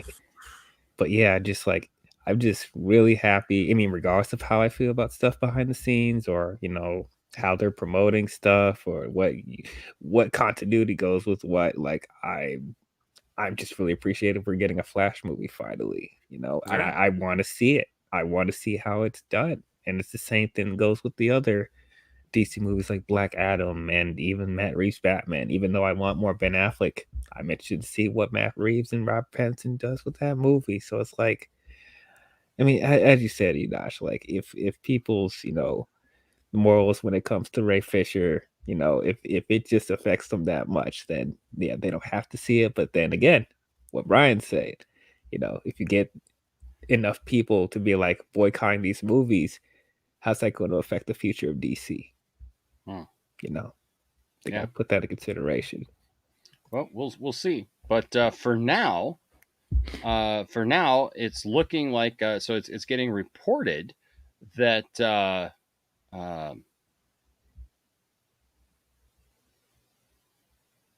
what was that? Hold on a second. Hold on a second. I was just looking here. No Weinstein on The Matrix. Not trying to be a fact check, Frank, but I'm pretty sure the Weinstein Company did produce that. I don't know if it was. And I could be wrong. I don't know if it was Miramax or not, but most of those Miramax movies were the Weinstein Company. Yep. The Matrix, subsidiary of Disney. Yeah. Yep. The Matrix was produced by the Weinstein Company. So, yep. Nice. Yep. So all those Kevin Smith movies I enjoyed. Yeah, I know. Yep. I mean, and look, there's a lot. There's a whole list. Like you can actually go on and like find a bunch of them. You know, I mean, all this, scary movies. Clerks 2. A lot of people love that movie. Zach and Mary make an adult film. You can actually. That's the crazy thing is like there's literally like a Wikipedia page for that. Jay and Silent Bob Strike Back. Halloween, the 2007 one. I don't know if that was any good. Dogma. No, it's not. I didn't think. The Mist. Awake. Rambo from 2008. I need to see the Rambo movies. Neither of yeah, Zach and Miri make a porno. That was in there. Well, I think all the Kevin Smith movies after Chasing Amy were Miramax Weinstein Company. Yeah. It's listed by year. So Scream 4, Spy Kids, All the Time in the World. Dimension Films. They did all the horror ones like the Scream movies and all the like Wes Craven stuff. Piranha, Django Unchained. Oh, the Quentin Tarantino movies are Miramax movies too, by the way. And Robert Rodriguez. Yeah. Yeah. I'm just trying to see what other like really popular ones. Sin City, The Dame to Kill For. That's Robert Rodriguez, isn't it? Yeah. Paddington. Paddington 2 on there. Because that's the perfect, my guess is movie. The Hateful Eight. Is that going to take it down a notch? Maybe. See, the Nut Job 2. Inglorious Bastards. Nut Job. TV series Project Runway. Project Runway, all the Project Runways. Supermarket Superstar. I don't know if Once Upon a Time in Hollywood is. I don't think I imagine that took place afterwards. Yeah. After he got Me Too, he did. I'm just saying, there's a Concussion. I mean, that's. I love that. I love that movie. That sucks. Yeah. I mean, it was cool that they got Will Smith to play Benedict Amalu, though. Like, if you've actually seen Benedict Amalu's interviews, he looks nothing like Will Smith, but it's still cool. Yeah. It's like, I imagine they're asking him, like, who do you want to play you in the movie? It's like, Will Smith. Okay. They're like, all right. Yeah, I mean, but Weinstein had his hands involved in a lot of stuff over the years, and literally. Oh my gosh. Sorry, I couldn't help myself. I'll go away for a minute. No, you're good. You're good. You're saying this to the man who literally just showed that Superman Snapchat. Yeah, I don't know what was talking there, but it was weirding me out. Yeah, I don't know. But like I said, look, there's a lot of there's a lot of horrible producers. If we literally go by every executive that's in Hollywood, we would never watch a movie or a TV show again. Come on, there's more than that. He was just the one that got thrown under the bus and caught. Yeah. Thank you, Ed. Appreciate the birthday wishes, man. Sasha, very nice. She's gonna get her HBO Max series. See, I'm telling you, they're shifting. Easy Talk with Extended says happy birthday, Enosh. Thank you, sir. They're shifting everything to freaking the HBO Max. It's all gonna be streaming. Even with Disney, we're gonna have Disney Plus series going forward. I can't wait. Like I love the 3 that we've had so far. So like, except for What If, I don't count that one. I like What If, but okay. It's all good, man.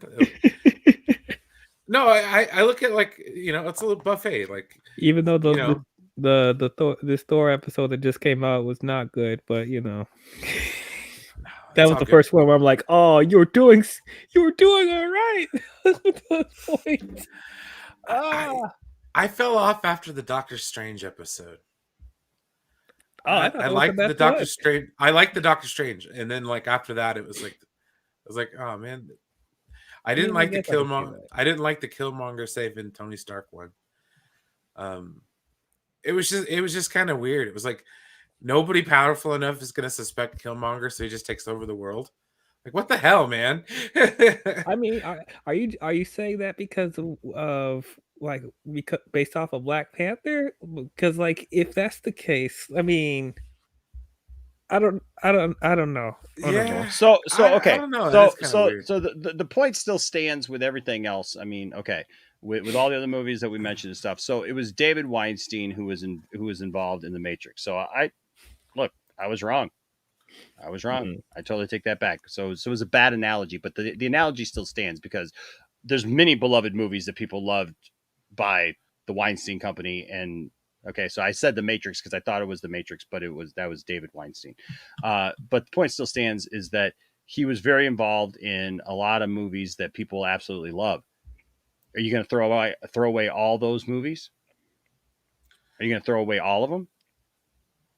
And just act like they don't exist? I don't know what the answer is. That's for everybody to make up your own, your own minds. But thank you also, Nova Joe, for the birthday wishes. Thank you so much. But so now we come to this, and that is that it's rumored now that Sasha Calle may get her own HBO Max series.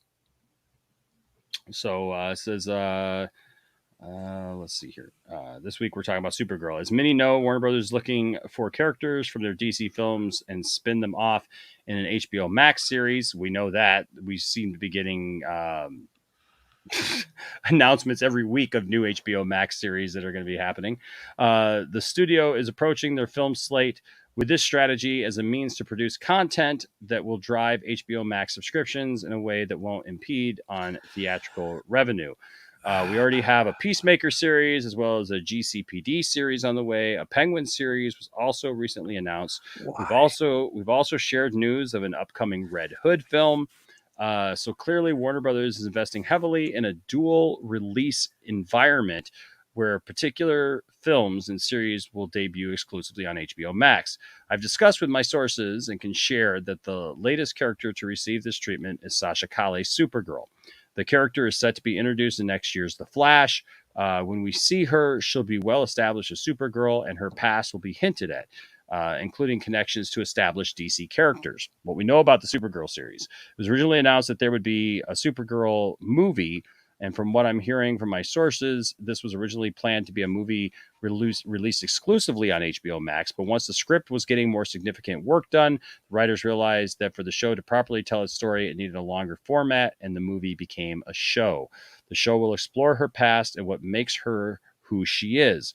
We'll see her train and develop her powers. We'll also get explanations as to how she ends up in the situation she's in the beginning of The Flash. Many will walk away from The Flash with questions regarding her character. The show is meant to answer those questions. Casting-wise, we know that Sasha Calle will return, but there's also a strong chance that Michael Keaton's Bruce Wayne Batman could appear. I don't know about that. I don't want to spoil for those who are wanting to avoid spoilers for the Flash movie, but the two characters will share a connection in The Flash that will be explored more in the series. Although it is possible they could look for a younger actor for that role. Aside from that, it's said that the show will bring in other characters related to her origin, although it's been expressly stated that Superman will not appear in the series, although other Kryptonians could appear. Of course Superman won't show up. Of course. Didn't they just cancel a Supergirl show? Other than the CW? Yeah, I mean, like literally. I know of. I mean, well, they just canceled Supergirl on the CW. So, I mean, I am interested to see what Sasha Kai is gonna do with Supergirl. But it's like it's hard for me to tell right now because like there's still not much that we know about her. We don't even know which Supergirl she's gonna be. So I don't know. Like, and it seems like they're gonna throw a lot in her own show as well, saying, "Oh, other DC characters are gonna show up. Michael Keaton may come back. Oh, everyone but Superman," which makes the most sense. But I don't know. Like I said, I it's making my brain hurt. We gave this before a Man of Steel sequel, but but I I think agree. yeah, it's just it's hard for me to like. It's hard for me to like really get excited for this or like even like speculate because we know so little. So I don't know. I mean, like I said, like I am interested to see what Sasha Kai is gonna do as Supergirl, but it's like, the movie The Flash didn't come out yet, so we don't even know. What Supergirl is this? Who is this supposed to be the daughter of Henry Cavill? Is this supposed to be another parallel universe thing? What is who is she? What is this? Her name is Kal-El. Thank you, Jordan, for the birthday wish, man. Thank you, with Jordan. a C. Jeez. And 2 L's. Anthony Grigsby here with a $7.99 Australian super chat. Just Thank like you, her last sir. name. That's mean. Thank you, sir. God. Says, hey, Enosh, Kevin Smith is donating any royalties from Miramax to women in film. Good Also, for him, happy man. birthday once again. Thank you, man. And that's good to know, right? Like I think that's fine. Like I said, and I get it. I think who was it who said it up here? Bat Dude or Dad Dude Vince, I'm sorry, says I guess the difference is we didn't know what was going on back then. But with this, we're very aware of what's going on in DC. And look, that's definitely one way to look at it. For sure, it's one way to look at it. I think the other way, I mean, look, stuff happens literally every day that we don't know about. And I guess that's all I really got to say about that. I mean, like, there's just so much that happens that we don't know that you can never just be so we can never be assured that that the people making all the stuff that we love are on the up and up. Well, I'm just saying, like, dude, they're talking about stuff beyond the current regime. Yeah. Like, that's the only thing that's kind of got me bugged a little bit because it's like, well, okay. Yeah, and by the way, I was being tongue in cheek when I was talking about Supergirl. I'm very aware that Supergirl is coming to an end. Trust me, I'm very aware that Supergirl is coming to an end. And honestly, I'm glad because that show, I can't stand that show. That show I didn't had even so get much into promise. it, guys. Thanks, guys. First season, I absolutely loved Supergirl, and it pains me so much to say this, but Supergirl had just they drug that show right into the ground, and I do have a question though. Yes, on that, like, I don't know if they said anything, but like Red Hood, the only way I would get behind it is if it was Jason Todd from Titans. I'm tired of them not you don't want using a DCEU version. Dude, you don't want another Red Hood? No. Yeah, exactly. Well, here's my problem. This is my biggest issue with DC, and I said it before, and I'll say it again. They have such a rich television, like way better than Marvel, in my opinion. DC TV just tops them. Okay, every time they do it, even with the Arrowverse, for good or worse, it was a nice connected universe, but it was only on television. They never connected any of that to the theatrical stuff. You know what I'm saying? Do I want to see Tyler Hoechlin as Superman over Henry Cavill? No, but I'm just saying, like, that's the issue I have. And if they don't take something that's hot, like Titans and like Doom Patrol and stuff like that, and they don't tie it into stuff going forward, they really are a failure. I mean, I'm sorry. It's ludicrous to me. It'd be like having a Star Trek The Next Generation movie in 1994 without the original cast. So Degrassi, I saw he said Superman's dead up there, and then Degrassi said the daughter of Superman 78. Which doesn't make sense because he has a Henry Cavill-esque Superman logo on her chest. Yeah. I don't know that that's going to be the story that that they go with. Look, I know in the comics. Look, in the comics, the Supergirl that's represented here on the right, the the comic book one here. Mm-hmm. Like it's supposed to be the daughter of Clark and Lois. But we don't know that that's the story that they're telling. I mean, the costume looks exactly the same almost, same but hair. It could be from same hair. It could be from a different world. Like I would love to see Connection for sure, but they haven't announced that yet though. I'm saying she should make an appearance on Titans or something. They need to tie more of that stuff together because it's like that's where they're failing. Marvel is putting their movies together with the TV shows now. Something that they didn't do with the Netflix series, and I feel like that hurt them too. Well, granted, like I haven't watched all of Titans, so I don't know how the quality is. So it's not in my place to say, but it's like you mentioned the Arrowverse as well, and they should have connected that to the movies. I would agree with you if the quality was good.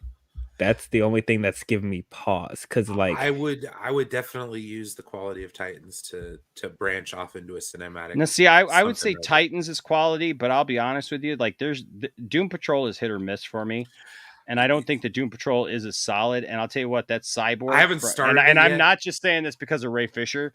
The Cyborg from Doom Patrol is bad. It's really bad. They do not respect the character of Cyborg at all. I mean, is it really Jeff Johnsy? Oh my gosh, dude, it's so bad. I mean, they literally just let me down with that character. Every time I see the character on the screen, I'm just like, what in the world? Like, why? Yeah, so it's like if they did try and connect this to the movies, it would still feel kind of off because like with the DC shows, you still feel like there's a certain level of TV quality that doesn't match the cinematics of the films. And like even with the films, even though they're not 100% comic accurate, they try a little bit harder to have comic book aesthetics. And if they can't do that, then they make it really cinematic and cool looking. Not saying that Titans and the other stuff doesn't look cool looking, but you do feel the quality is not on the same level with them, so it wouldn't feel like, I don't know, it wouldn't feel right. You know what I mean? I know exactly what you mean, especially with the Arrowverse. Yeah, the Arrowverse. Oh my god. I'm trying to find it here because I got the old pictures of Sasha Calle. I think I can show them now, probably, hopefully. We'll find out in about 3, right? 2. like in 3 hours from now when they give us a strike. Let's see, where are they? Oh, hey, look! I see myself on Saggy's stream. Okay, so yeah, so here you go. This should answer the question for Degrassi. And dude, if I guess if you like the Doom Patrol one, I guess that's good for you. But I'll be honest with you, I can't stand it. It's to me they don't respect Cyborg. I mean, they've literally kind of played him for a joke on the show. But here's your comparison here. Oh, by the way, thank you, Ryan. Says happy birthday, Enosh. I don't believe the series is happening until they announce it on DC Fandom or after they get the movie release and Red Hood idea. Yeah, we'll have to wait for Fandom probably for sure. But it's interesting. But yeah, this S is very, very reminiscent of the Man of Steel logo. It even has the pattern across the center there. It's very much in the look of it doesn't look anything like Brandon Routh's at all. No. That doesn't look anything like Brandon Routh's S at all, man. It's got the river that runs through it. Yeah. Mm-hmm. It whines. Because it whines. Yep. Exactly. But yeah, no, that doesn't look anything like Brandon Routh's at all. I agree, Eli. Right now, I mean, Titans is the strongest of their content. As far as DC goes, man. And Bradley, I agree. I would love to see Brenton Thwaites in a Nightwing movie. I think it'd be cool. Yeah, here's Degrassi. Well, like you said, like right next to freaking Ben Affleck. Like Brendan Ralph's S looks like more like an S than this. Like it's straight up, they just drew a regular S with the curl, and that's it. It's like they made a 3D I don't like the printing of Brandon. I didn't. Yeah, I don't like the. No, the Brandon Routh one is completely on all of its own. I don't like it. It's my least favorite Superman S of all of the. It's too small. So simple. The fact that it's like this hard plastic piece that's on it, like it makes it look weird to me. But that's me. You know, no, I will get you. I'm with you there. We're being stream sniped right now. Oh, are we? Are we? Yeah. Saggy Melons is watching us over on Twitch. Is she really? So everybody say hi to Saggy. Hi, Saggy. Saggy. By the way, we're on Twitch. Leave Saggy stream and go. Come over here. Wow, Philip. I'm dude. Hey, you know what? I'm not gonna. I mean, dude, I guess if that's your thing, man, I think season 3 has been amazing. Like I was actually really worried. Like besides the fact that they created Red Hood in just a few days, as opposed to like 8 years, which I mean, they're telling their story, and so that's. Wait, they tell Red Hood's story in a few days. A few days, but and look, DL, I'd normally be with you on that, okay? But the story that they have told and the way that they explained it for their purposes, because obviously you can't wait 8 years on that show to bring in that story. So what I would say is that I get it. And the way that they explain the story actually makes a lot of sense to me, and I really, really like it. Yeah, I agree. Brandon's S looks cheaply made. You know what, Bradley? I can't argue with you. The Nick Cage suit, besides that weird bikini brief thing that like comes up like the anatomically correct abs on him. Yeah. I mean, but the S shield. I mean, the S shield is like a raised S shield like a 3D, as well. 3D raised like a one of those pressed foam pressings or whatever, where they take the plastic and they vacuum press it over the foam. Yeah, just like that, and then. So I mean, like here, I'll show you Nick Cage, because I mean, Nick Cage is actually, I got to be honest with you. I mean, the suit does not look horrible. It's not the suit that I really had the problem with, but you can see here. I mean, no, that one looks all right for the 90s, especially for the 90s. Yeah, for the 90s. I mean, when you're talking, I mean, it could be a whole lot weirder when you're talking. What's his name? Who was making that film? I mean, it would have really stuck it to Joel Schumacher, because when I watched that documentary, it seemed like. He was a bit salty towards Joel Schumacher. Yeah. So Degrassi, no, the point is it's not exactly the same, but it's obvious that it takes from Cavill's. I mean, like it looks like it's from the same world. Yeah, I mean, it looks like she could literally be the Supergirl from the same world to just have a slightly different S. I mean, the only real difference is the end curl. I mean, the top is exactly the same. As far as like how the S starts and it winds around, and you can see right here. Can you guys see my pointer when I do that? Yeah, you can see my pointer. So you can see this area right in here looks very, very similar to this. I mean, it's almost exact. I mean, it's just a little bit thinner on this point right here. But the way that it goes around is exactly the same. You can see here, like Brian said, the part right here that winds, it's supposed to wind like a river. She's got that exact, where it's kind of got that, it's almost like a vine, that kind of winds in there. It's very similar material. I mean, it's like almost identical material. I mean, if you look at the material that's used, and then the only difference is this right here. Is this little winding thing. And the only difference really there is this winds right back into the edge, to the diamond part. And this one right here, just, it has a little swoop up. I mean, other than that, that's your Calle S. Yep. So they're cousins. I think what they should do, honestly, to extend an olive branch is to have her look at a photo or something and have it be Amy Adams and Henry that'd be Cavill. interesting. I mean, honestly, if they wanted to like mend a fence, I mean, put one board and up as this says here, on you that can fence. You can see Like, Zack Snyder's design influence. You can see the design influence here. And look, when Andy Muschietti asked her to be Supergirl, he held up the Man of Steel S. Yeah, he did. He held up that costume. So I'm telling you, I think the optimistic side of me is saying that this movie's gonna at least attempt to mend some fences. I hope so.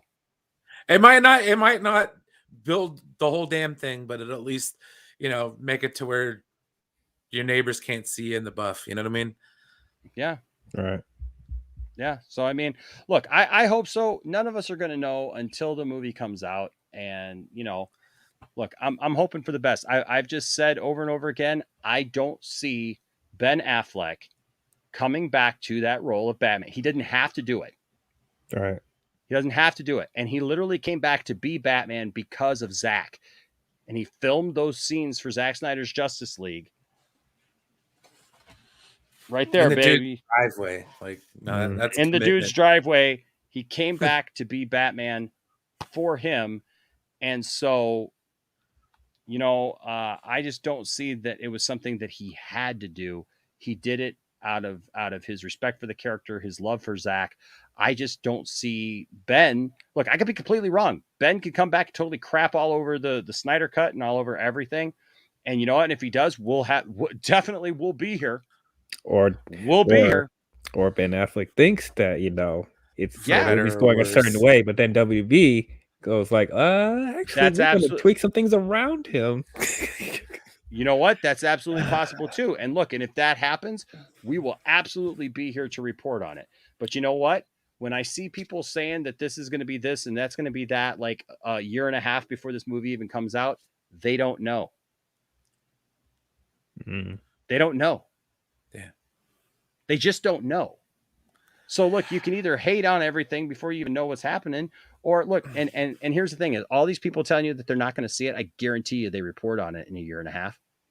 Oh, all these YouTube channels are telling you, I'm not going to see that film. I'm not going to see that film. I'm not going to see that film. A year and a half from now, they're going to be like, the same people that the said movie they weren't sucked. going to see Rise of Skywalker. Can we make a gentleman's bet right here, right now, that those channels that are crapping on it currently, they're basically going to end up just like the Menace, or they're going to be the Menace. They're turning into that already. Yeah. The metamorphosis is happening. They're going to be these weird looking butterflies going forth. If you can call it that. Yeah, look, like I said, like Bradley said, I want to see Michael Keaton. I do too. I think the thing is, Degrassi. No, look, look, man, Ben Affleck ain't my friend down the street. Okay, Ben Affleck's a millionaire, and like he's literally with J-Lo, man. I think he's got FU money, dude. Like, he yeah, could do what he wants. Yeah, He's Ben Affleck. Dude, he does not have to do that, and Ben's not doing that movie for child support. Well, Trust see, me. here's the thing. He's got plenty of money. He ain't trying to cover child support. That yeah. I mean, if we want to talk about the Snyderverse continuing, it is, because Shazam is part of that. I know people got their own opinions about stuff. I liked the first Shazam. I definitely want to see what happens. I want to see Shazam too. With Black Wonder Adam. Woman is a part of that. Aquaman is a part of that. I mean, they're still cast by the man. The stories are still tangential, one way or the other. Okay, dude. No, Degrassi. Hey, I wasn't coming at you, man. I wasn't coming at you. You got to understand, dude. We take a lot of hits sometimes around here, and look, I know. Okay, so I'm glad that you said that's a joke. I'm really glad. And look, no, it's all good, man. It's just seriously, you would not believe. And I like the Stripes reference. Yeah, you would not. Yeah, it's very good. You would not believe, Degrassi, some of the comments and the DMs that I get from people, because I don't close my DMs to people, right? I don't run and hide from people, but you wouldn't believe. So yes, I apologize. I apologize if I sounded too serious when I said that, but I mean, it just is what it is. You would not believe some of the ridiculous things that people have tried to tell me about that movie, about other things, and look, I get it. Look, we're passionate, right? Yeah. I know, man. And that's things we're passionate about, this stuff. And so I don't begrudge anybody having an opinion about something, I mean, if they, like I said, if they feel that strongly about it, I just know that there's a lot of people, man, who they've gone off about people all these, the Walter Hamadas of the world and the Jeff Johns of the world and stuff. And these people act like 100 times worse than stuff that I've seen out of people like that, and so it's scary. It's like Kathleen Kennedy videos.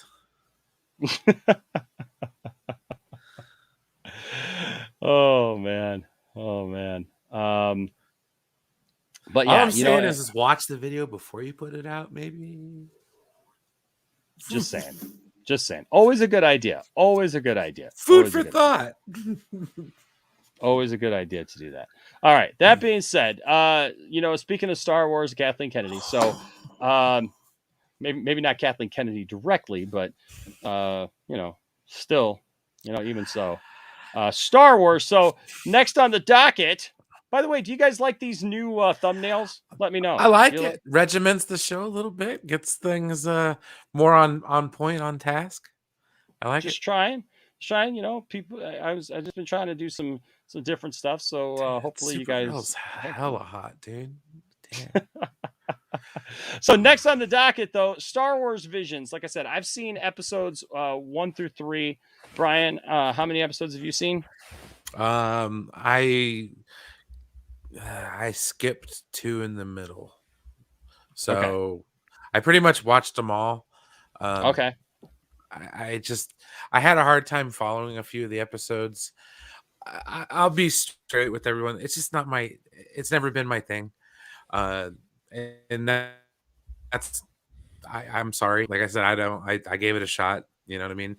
I loved the first episode because that's the part of Star Wars that I like. I like the mystical side of it. I like the Force, the Jedi, the Sith. So even my favorite episodes of the Clone Wars are the ones that deal with light side, dark side, not just the Jedi by themselves, but more like diving into the dark side, because I feel like the dark side does not get examined very much in Star Wars.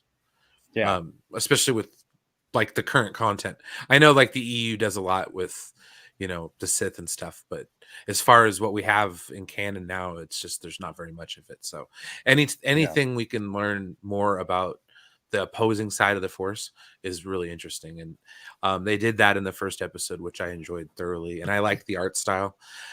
This is where it kind of started to turn for me, was the music episode with the band. I thought that was so dumb. I was just like, okay, I see, I get it. Tatooine Rhapsody. I just was like, okay, I know what the target audience is for this show. Cool. It's not for me. It's like Star Wars Resistance. I mean, I tried. The first episode or season was okay, and then I couldn't keep up with it. So sorry, folks. I wasn't. I wasn't a huge fan, but like I didn't. Mary says, yeah, I was playing on Xbox, talking to a friend, so I had no idea who was streaming tonight. LOL. Well, here we are. Here we are. You're here, Mary. Oh yeah. And I'm here. How you doing, Mary? What's up? Good to see you. Glad you're here. The Dork Knight, you made a good choice. Glad you guys stopped by. For sure. All right. That being said, so my takes, and then we'll hear DL. DL, have you seen Visions yet? I've seen all of it. All of it. Okay. 3 times. You've seen all of it 3 times? Yes. When it premiered 3:00 in the morning, I ended up watching it twice because it was that good to me, and then I watched it later on the day. Right on, man. That's cool. But yeah, Really? I'll gush about it after you. You go ahead. Nerds. All right, so look, Silent Scotty left a comment actually and said, as soon as I saw this, I thought Enosh is going to hate this. So I will say this: Enosh does not hate Star Wars Visions. I have said, look, I'm not into a lot of anime, mostly because of it's like a lot of different tentacles and like massive stomach. But no, seriously though, I'm not into a lot of anime. It's just not really always my thing. That being said, there are some things that hit me that I really, really like, right? And so the first episode, I thought that it looked cool. It followed kind of that Japanese kind of feeling of like, the wanderer who goes from town to town, samurai right? kind of, samurai, kind of deal. And I liked it. The lightsaber looked a little strange to me because it looked more like a sword. When he pulls out that lightsaber, it's like, why does he have a sheath for his lightsaber? I like the umbrella one though. That was pretty sweet. Okay, so here's the thing. No more of that. No more helicopter lightsabers. I swear to God. No more. I love Rebels, but helicopter lightsabers are stupid. That is not how physics works. You have your Sith Masters fly if they want to fly. They can use the Force to propel themselves. I don't care. No, you don't get to spin a lightsaber around the freaking place, and that does not give you lift. Okay, an energy sword, a laser sword spun around that fast does not give you lift. Okay, that was the stupidest thing about Rebels. I loved Rebels, but I'm sorry. I laughed my butt off and just about fell off the couch the first time I saw the Inquisitor. The Inquisitor's going like floating down. That's BS. I'm sorry. That is the stupidest thing. And look, you can have a broken umbrella spinner thing all you want, but what is she? Oswald Cobblepot now? Is she like Mary Poppins, y'all? The Penguin. Like, what the heck is that? I swear to God, it reminded me of Batman. Batman Returns. Batman Returns, like when everything spins up and like it's got wires, little wires going. Gotta fly. Shut up! No. Look, it looked cool if she would have just used it as a weapon. And I thought it was cool that like she put her blade in, and all of a sudden the blades came out. That's freaking awesome. That looked cool. But the second she used that thing as a freaking helicopter, no.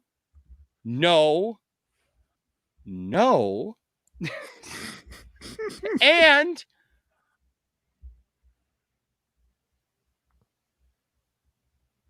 no. Ooh, here's the best part.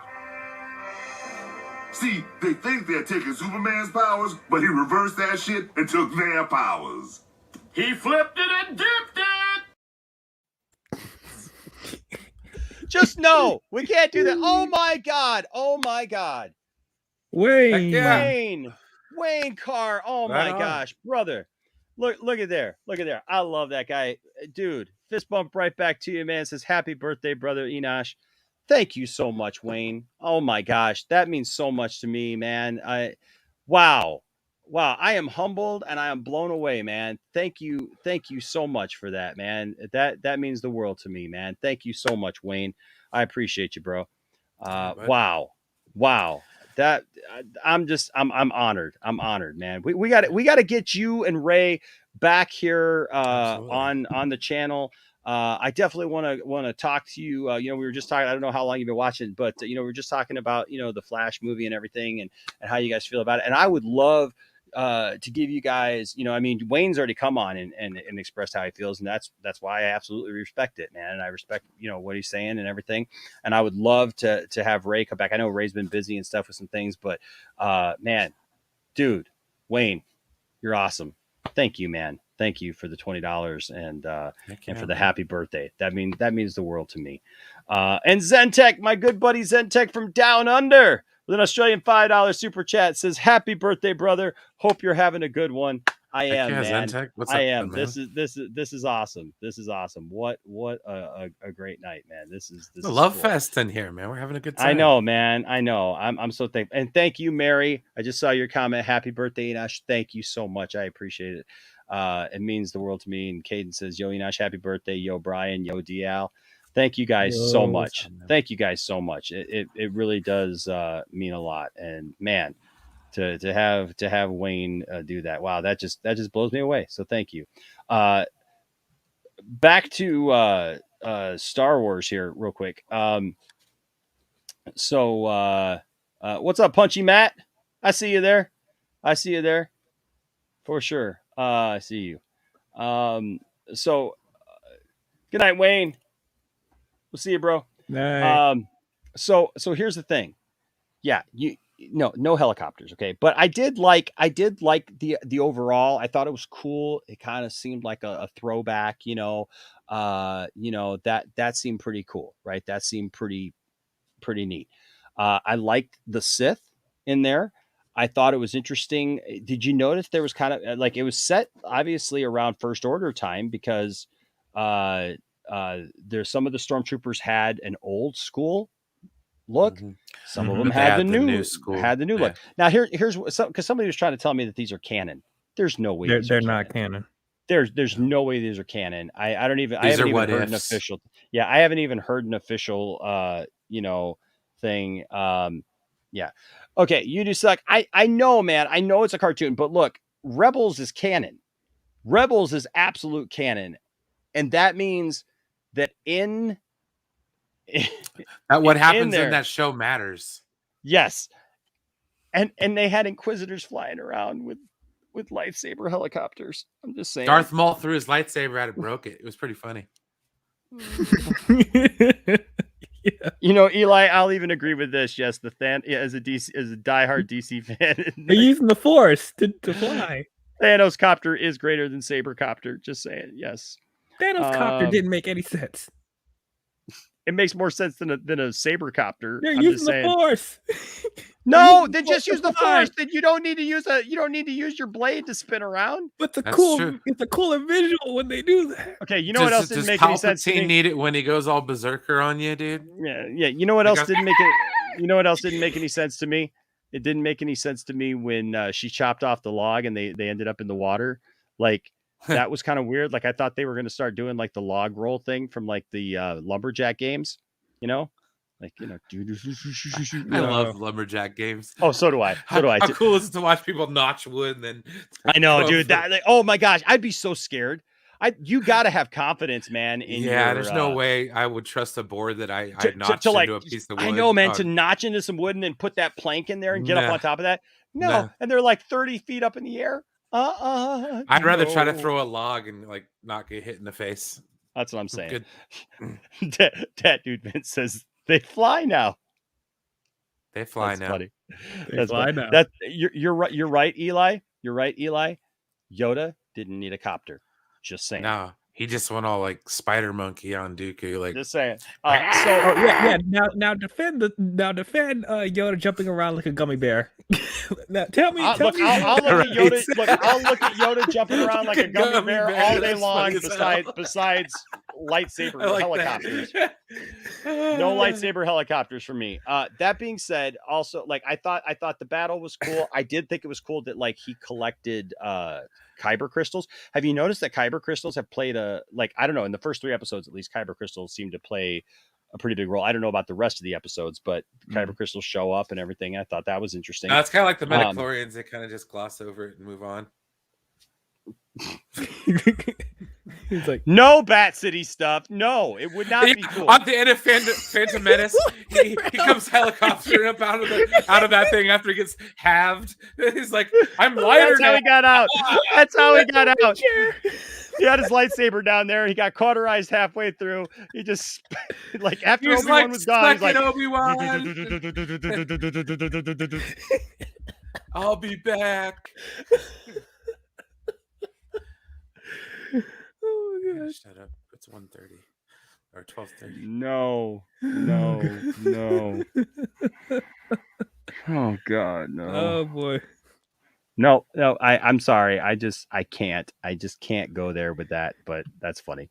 Okay. So then after that, like I thought the way, like I said, he had the crystals, I thought that was cool. The R2 unit with like the thatch with the roof, straw hat. That was cool, man. What you mean? Define cool. It was really Ralph McQuarrie-esque. I mean, I see RJ's here. Is this cool? Somebody come get her. She's dancing like a stripper. Hey, somebody come get her. She dancing like a stripper. It's the wink every time. I swear to God, that wink is just like, I love it. Okay, so but no, so that episode was fine. The second episode with Boba Fett was interesting. The animation was very kid-like. Look, as a musician, I thought it was cool that it showed a band, but can I just say, like, it made no sense, like, that they're supposedly tracking that slug guy. Jabba wants to get him back, and then all of a sudden, like, because he heard him play music, like, he's not going to kill him now. The power of our rocking compelled freaking Jabba's heart to melt. I'm like, what? I mean, I'll explain it when I talk about my thoughts. Okay. I'm just saying, like, Boba Fett was fine, but Boba Fett looked a little funny too. And he looked like a Funko Pop. He did kind of look like looked like a Funko Pop. but look, you know what? The second one I didn't mind so much. And neither one of them One of them was bad because I actually liked both of them. It's just that, you know, like, I didn't think that they were the second coming either. I didn't think that they were like the most amazing thing that's ever been made. Like, there's some people who are acting like this is like I've seen people literally going on about like, this is a new start for Star Wars.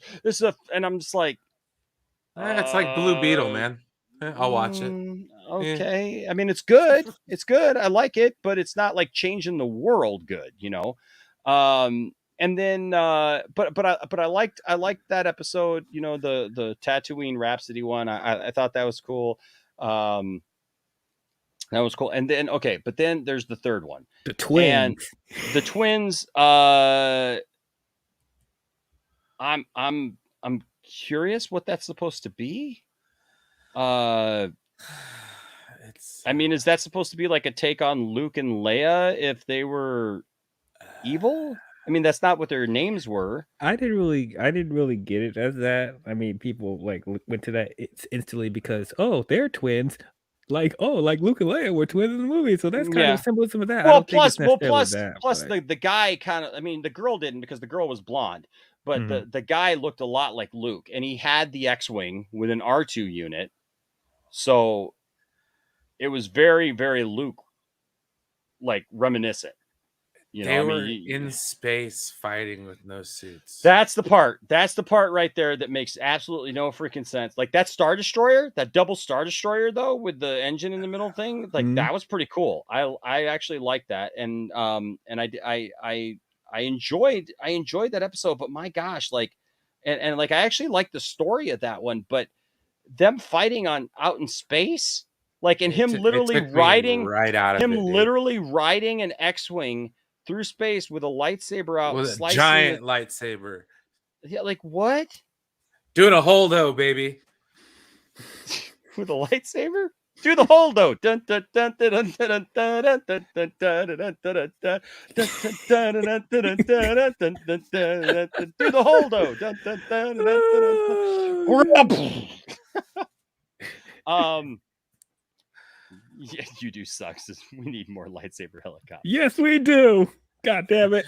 Ric Flair, where you at, buddy?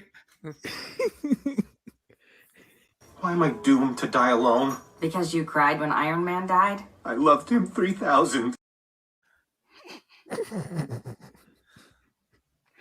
Well, okay. Well, I don't know. You do suck. Says you just don't get it, Enosh. You But just don't get it, Enosh. You're just not part of the culture, man. I'm part of the cult. It's not a cult. These are just friends who do everything I say, offer me their bodies for sex, and occasionally kill people in my name. Does that sound like a call to you? Just saying. Or you know what? You're telling me I just don't get this, but I don't think you don't. I just think you don't get this. When two people French kiss, they form an approximately 60-foot-long tube between two buttholes. Until next time. Okay.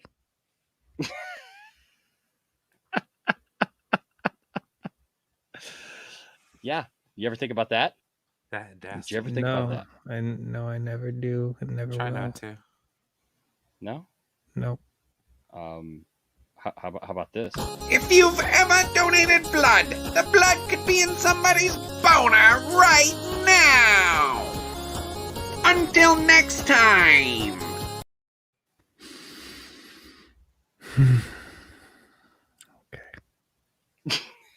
All right. Mary says mean- the best. Awkward.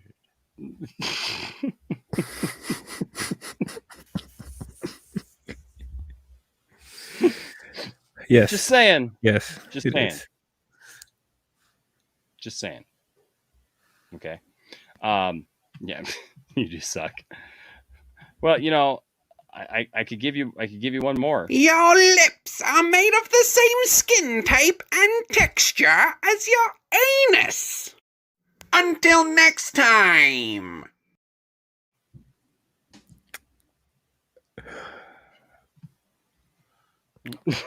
All right. All right. I mean, I guess. How many more of these do you That's the last one that I have. I mean, kind of like the antithesis of those stay off of drugs He-Man speeches at the end of the 80s cartoons. Mary Oh, says, yeah. okay, sleeping is not going to be a thing tonight. I don't think so. Just saying. No I'm more all next jacked time. up on Mountain Dew. Oh my gosh. Ooh, Okay, I gotta so clip that. so I like that yeah, one. so the third one, look, the third one I actually liked. I liked the design of their costumes. I liked what I was seeing there, but that fight scene, like, and then like they're looking at the future from like another time. That was interesting. And she had like the Iron Spider get up, dude. With like he was showing her, Oh, you yeah. know, the Peter Yeah. Parker Endgame suit. Yeah. Yeah, so that was all very interesting. Like I said, I didn't hate it. I thought it was interesting. It was unique. It's just something you've never seen before. It was pretty cool. Yes, it was absolutely unique. It was absolutely something different. I don't hate it. It was kind of different for me. Now go ahead, DL. Tell us what you thought of this. You've seen it now three times. So. Yep. Before I give my thoughts, I want to talk to that dude Vince real quick because he's calling me out saying that I was able to watch this. I want to watch this 3 times, but I said that I did. First of all, I don't hate the Bad Batch. I thought it was okay. All right, it just didn't keep my attention like other Star Wars shows. That's all. It's not bad. It just didn't stick with me like the other stuff. You know. But Fair anyway. But anyway, yeah, I really enjoyed Visions though. I really enjoyed it. I guess for me, because like I watch anime. I'm not like a hardcore anime fan. Like there's only like a handful that I like really watch. I don't get into everything that everything in anime, but like I guess I'm used to those type of sensibilities. So, the stuff that they were doing for this show, I was into it, me Mhm. personally. That's one of the things, with this show, even though I really enjoyed it, I totally understand, for people that aren't into anime, there's some stuff in this that will turn people off. And I totally get that.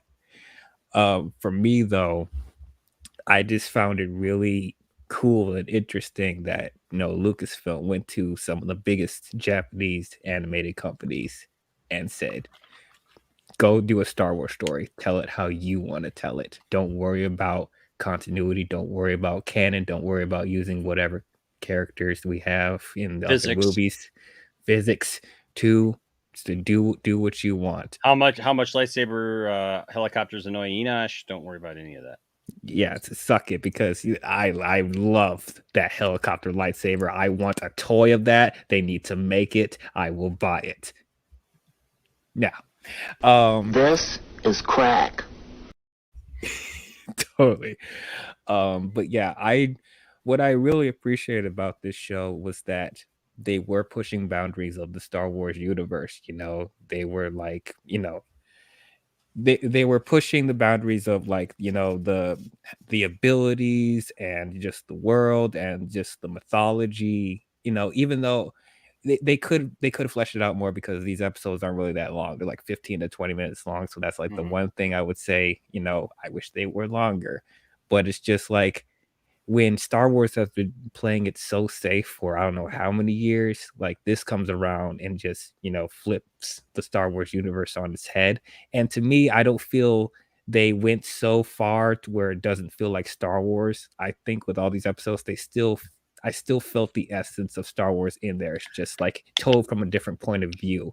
And what I also appreciate is that it feels like Star Wars is going back to its roots, because as we said, mate, they've established, Star Wars has been influenced by Japanese culture and stuff like that. Especially it's fully apparent in that first episode. That's my favorite episode as well. Dug it. And so yeah, for me, I just really appreciated that, they were willing to let these artists, these storytellers, do what they wanted. And me, I already like these type of animated anthologies, because the Animatrix did stuff like this, and then like Netflix has like Love, Death and Robots, where it does a similar thing. Even in Disney, when they did the Fantasia movies, they did that similar thing as well. I just really like that form of storytelling. So I guess this was really made for me. But like I do feel like this is a like starting off point for this to like appeal to more demographics, if you will. And I think for some people this is a way to have people warm up to the sensibilities and aesthetics of anime. Now I know it won't work for everyone, but it's getting their foot in the door.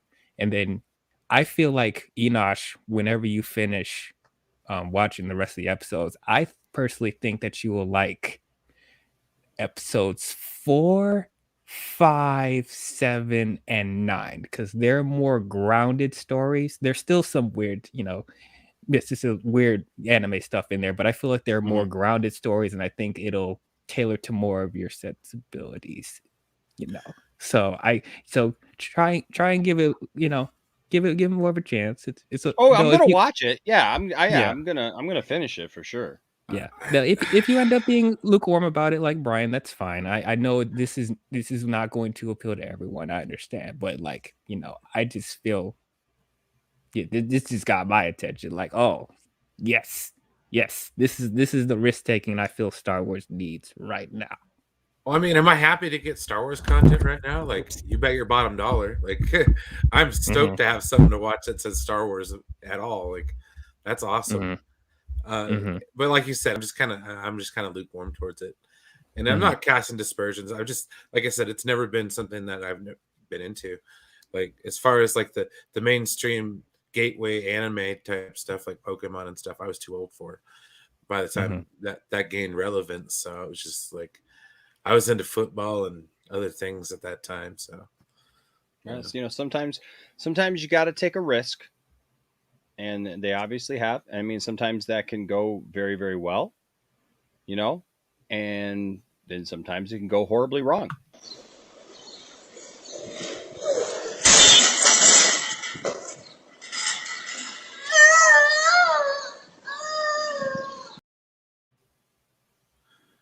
yeah, and then you get birds of prey. No, I'm just oh brother. Oh, sorry. Okay, keep telling yourself that, Dawson. Sorry, I was just mean. Ouch. Ouch.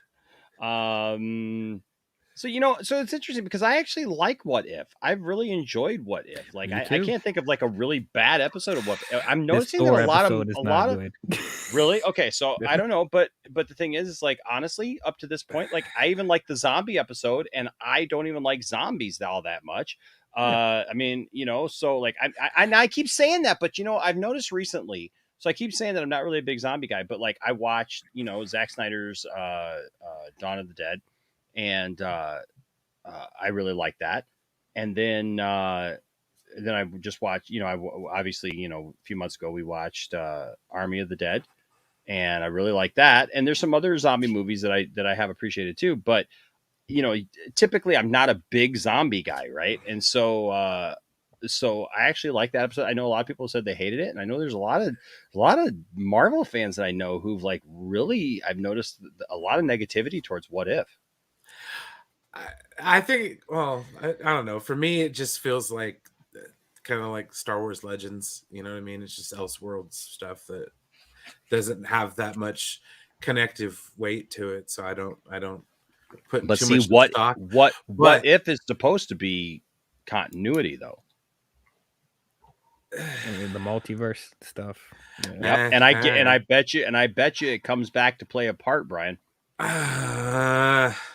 Okay, so if in the zombie episode, if they'd have broken into a Vegas casino, trying to get into the vault, I would bet money Zack Snyder would be directing a zombie movie, an MCU movie. I'm just saying, it would be Marvel Zombies live action. It'd be Army of the Marvel Zombies, starring Wolverine. Why Wolverine? I don't know. Imagine Wolverine with zombies, bro. He'd heal himself and shit. Now we're just like, that's What If. He get all bit up and just be like, ugh. I think that right there is the most nerdiest thing that's ever been said right here on this program. Like, dude, like just imagine like Wolverine with zombies, bro. Like, good God, man, that'd be awesome, dude. Like, is he actually dead? Because like he can heal himself, man. So it's like, yeah, man. They like had a crossover with Star Wars. Luke Skywalker was there. And lightsabers, man. Like a decaying Palpatine showed up. They all fought. Super nerd alert, right? Yeah, so it's gonna be interesting to see what the future holds for that show, like, you know, with Visions, in What If even, you know, I mean, but like Visions is already out, so go check out Visions on Disney Plus, you know, and let us know what you think of it, and you know, leave a comment if you're watching this afterwards. Leave a comment down in the comment section, you know, and tell us exactly what you have thought of Visions so far. And I'll let you guys know as I finish up. Now, got a couple more stories here real quick. One, Chris Pratt and Charlie Day, along with some others, are gonna be. They announced they're in the Super Mario Brothers movie. Are you guys looking forward to this thing? I can't say I am, Enosh. Really? I can't say I am. Jesus, I talked about this on Metaverse Street today as well, so I'm gonna try not to yell again. But for one thing, I don't like Illumination. That's the animation company that's doing this movie. I don't think Illumination is that great. There's only been like 2 or 3 movies that I like from them, which is the Sing movies and Despicable Me 1. And even I feel like Despicable Me 1 is overrated.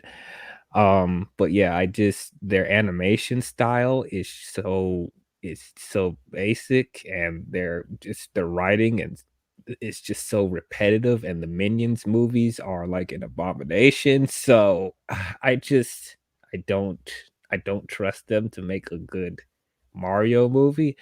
And then as far as this cast, boy, Chris Pratt as Mario, you've got to be kidding me.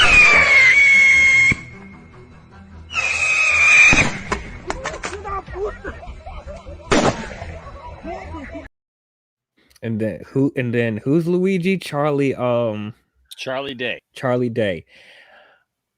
I do not want to hear them attempt to do those ridiculous accents. I have a question. Are they both Italian? Yes. No, the actors that are portraying. portraying. The actors? Yeah. I don't know. I'm calling whitewashing. Yeah. And then Jack Italian Black. washing. Mm-hmm. And then Jack Black as Bowser. What? Jack Black as Bowser doesn't make any sense to me. He's supposed to have like the King Koopa. See, I used to watch that show on TV on the weekends. The Nintendo Power Hour, like. Oh yeah, with all the goods. Oh man. And then what broke the camel's back with this? Seth Rogen as Donkey Kong. Let me say that again for the people in the back that think I'm joking. Seth Rogen is voicing Donkey Kong. Well, let's go down the whole list here. Illumination Entertainment's upcoming animated movie based on Nintendo's famed Super Mario Brothers gaming franchise has set its cast and release date. Chris Pratt leads the group as Mario. Now, look, I'm gonna be honest with you. When I love Chris Pratt. I mean, I really love Chris Pratt, right? Mm-hmm. I really felt that was a weird choice. Chris Pratt, like nothing about.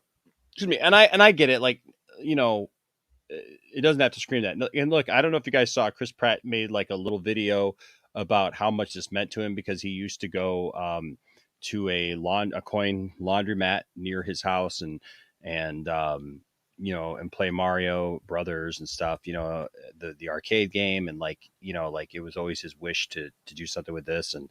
And you know, it means a lot to him. So like, look, I'll respect it for that, you know, purpose. Right. No,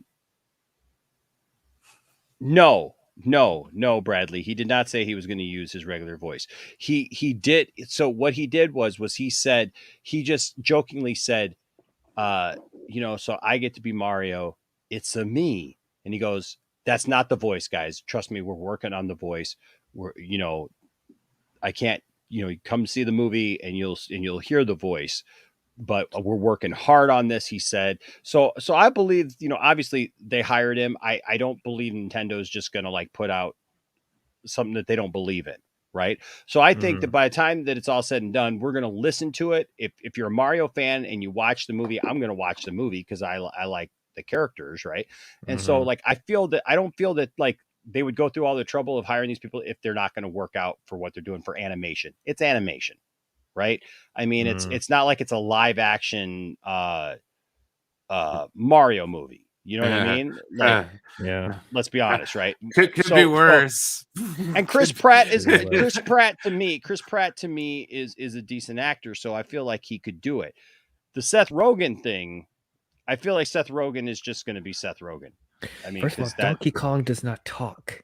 Why does he have a voice actor? Well, doesn't he?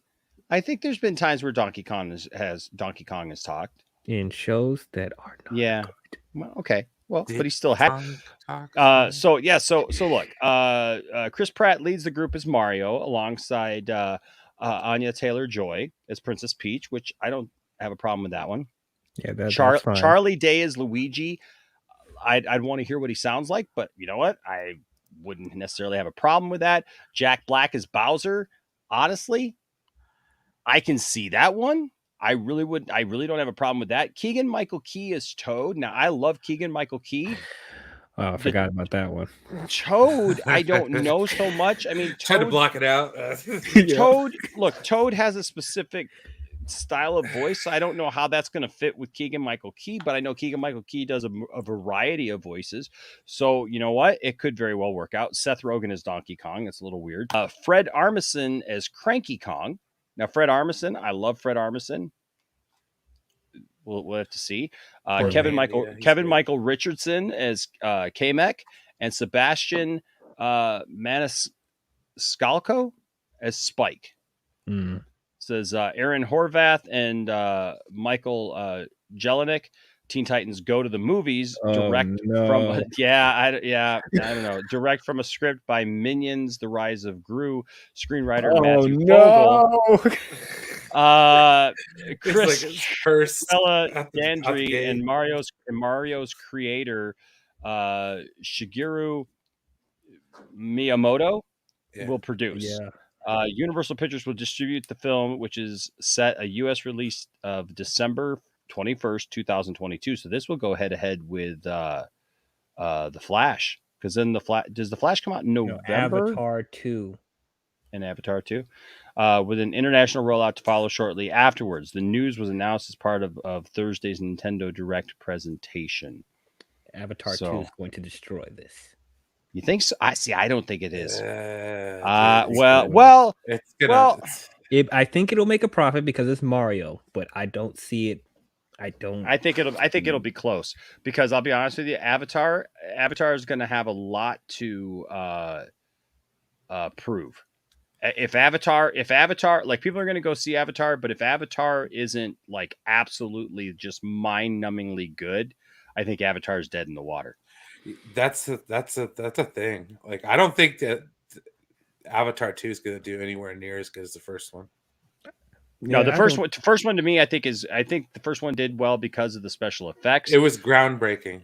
Yeah, look, I don't think anybody was like clamoring saying that the story to Avatar was like the most amazing thing. In fact, I heard more people, like even people who loved the film, they were making fun of it, calling it Dances with Wolves in Space. It was kind of boring. I really like the movie, but I don't care about that criticism. Dances with Wolves, so what? If it's a good story, it's a good story. You're pretending that movies haven't copied up other movies before.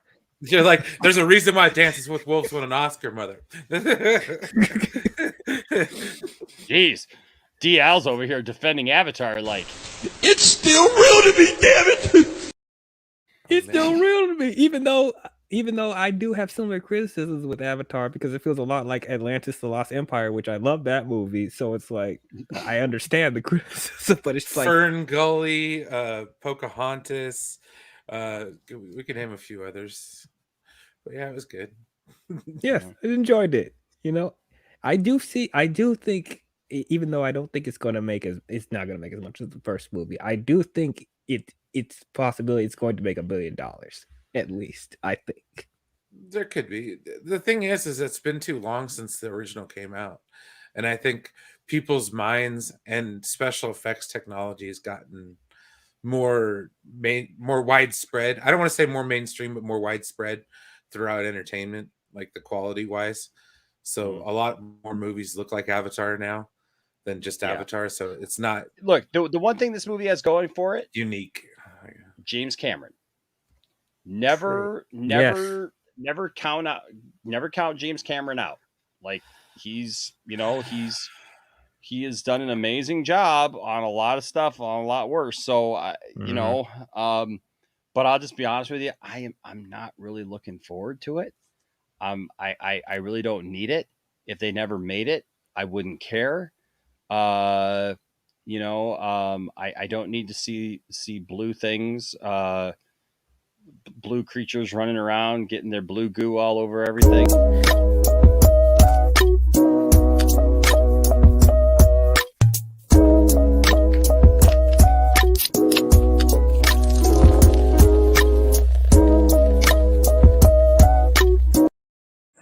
Well, the other thing Oh is my that gosh. the original Avatar came out before all the YouTube naysayers. Yeah. I feel like that movie will get torn to pieces. The right will say it's too woke. The left will say it's too right wing. Everybody will lose their mind over a movie, and it's like not even political. You do sucks as Avatar 2 will make 768 million Worldwide. 768.45 million worldwide. That's very specific. That's very specific. We're gonna have to come back to this. Somebody date stamp this. But I feel like I felt like Avatar had a lot of sequel potential, so I am really interested to see what he would do with them. Like, you could say what you want about the story, but you cannot deny that the world that he established in that movie is unlike anything we've seen at that time. And even today, like, there's just so much opportunities with the franchise with that movie. Yeah. What? Yeah. What, Enosh? Here's my tail. You want to connect tails? It's gonna get hot in here. I actually didn't have a problem with that scene. I don't know why people were. Yeah, you ever think about this? The same thing that we used to have sex with, we connect to the animals we fly. Well, do you know the other thing that gained prevalence? They're aliens. Yeah, we connect our tails to everything. Is the Pandora music Just app? whip out your tail. Just connect it to stuff. Start connecting it left and right. Feel the momentum. Feel the momentum flow through you. Yes. Thundercats are on the loose. Partly metal, partly real. Silverhawks. Avatar. I don't know. Centurions. Okay. Anyway, back to Mario. I wanna Sorry, I'm just whispering to you do sucks comment here. Oh my goodness. Oh my goodness. Oh boy. Bradley. Avatar World was stupid. It was not stupid. Pandora, you mean? Yes, Pandora. Not to be confused with the music app. Connect them. Oh yeah, baby. Oh boy.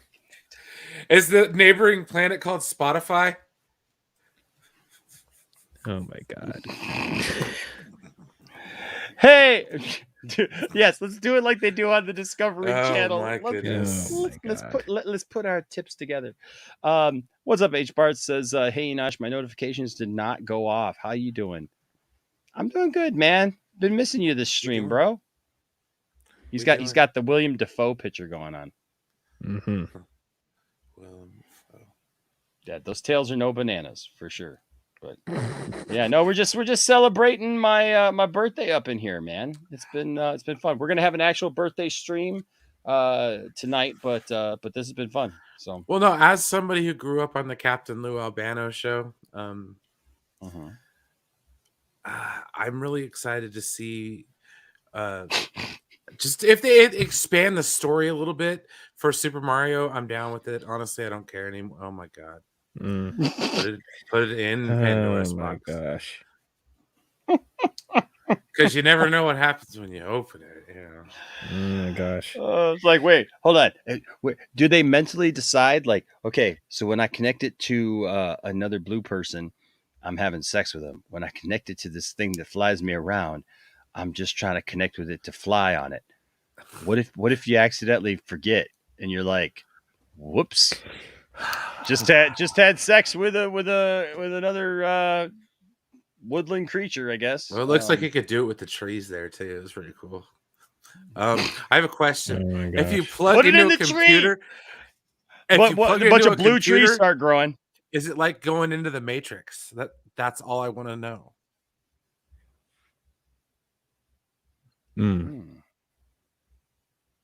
Yes, Eli, you'll fit in just fine around here, my friend. No, I'm as far as Super Mario goes, anything will be better than the Dennis Hopper King Koopa Bob Hoskins, John Leguizamo movie from the 90s. I think we actually have footage from that movie.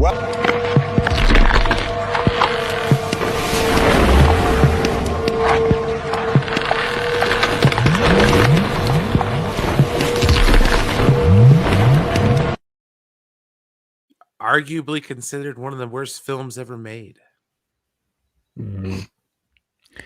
I guess they were all blasted drunk when they made it too. Like they were on some drugs. Yeah, literally. It was Bradley made like a joking comment earlier. Do we think they're making like a video game universe? It's funny because this comes out the same year as Sonic the Hedgehog 2. And then we've already had Detective Pikachu, and we're about to get a Metal Gear Solid movie. So Super Smash Brothers cinematic universe? Question mark. Live action Zelda. Live action Metroid. I'm up for that. Contra, baby. That's right. Castlevania. Contra. Didn't they make a Castlevania movie? They might have. That? Yeah. Like what video? We should do a stream about video game movies we want to see. Straight to Sci-Fi Channel movies. Qbert, the movie. That's a special level of quality right there. The Qbert movie we got was Pixels, and that wasn't great. Pixels. I like Pixels. You take it back. I like aspects of Pixels, not the whole thing. I liked Pixels. You take it back. Hey, so hold on. Is this what Ill Life meant? I remember sitting in front of my Nintendo thinking, like, suck me in. Makes a lot of sense now. Pac-Man, the movie. That movie is a classic, a national treasure. Even Street Fighter with freaking Jean-Claude Van Damme as Guile. Okay, that was awesome. I bet after the new Mortal Kombat movie, they're probably going to try and do another Street Fighter at some point. Oh, I know. Oh, I'm sure. Yeah, it's bound to be better than the Legend of Chun Li. Yeah,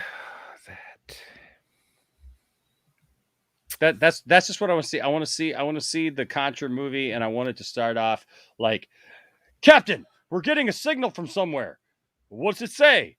It says the code is up, up, down, down, left, right, BA. They better not. Select start. I swear to God. You see, da-da-da-da-da, Contra. They better not. Freaking amazing. It's like that live action Battleship bullshit. It was bad. No. Oh, so bad. No. So bad. All right. So it'll be interesting to see how this Mario movie turns out. It could be good. It could be horrible. It's like anything, right? Like we're not going to know until we see it. But yeah, I mean, I don't know. I think there's potential. I think there's something there. Like I said, and I don't think that they would hire Chris Pratt if they thought that he was going to suck.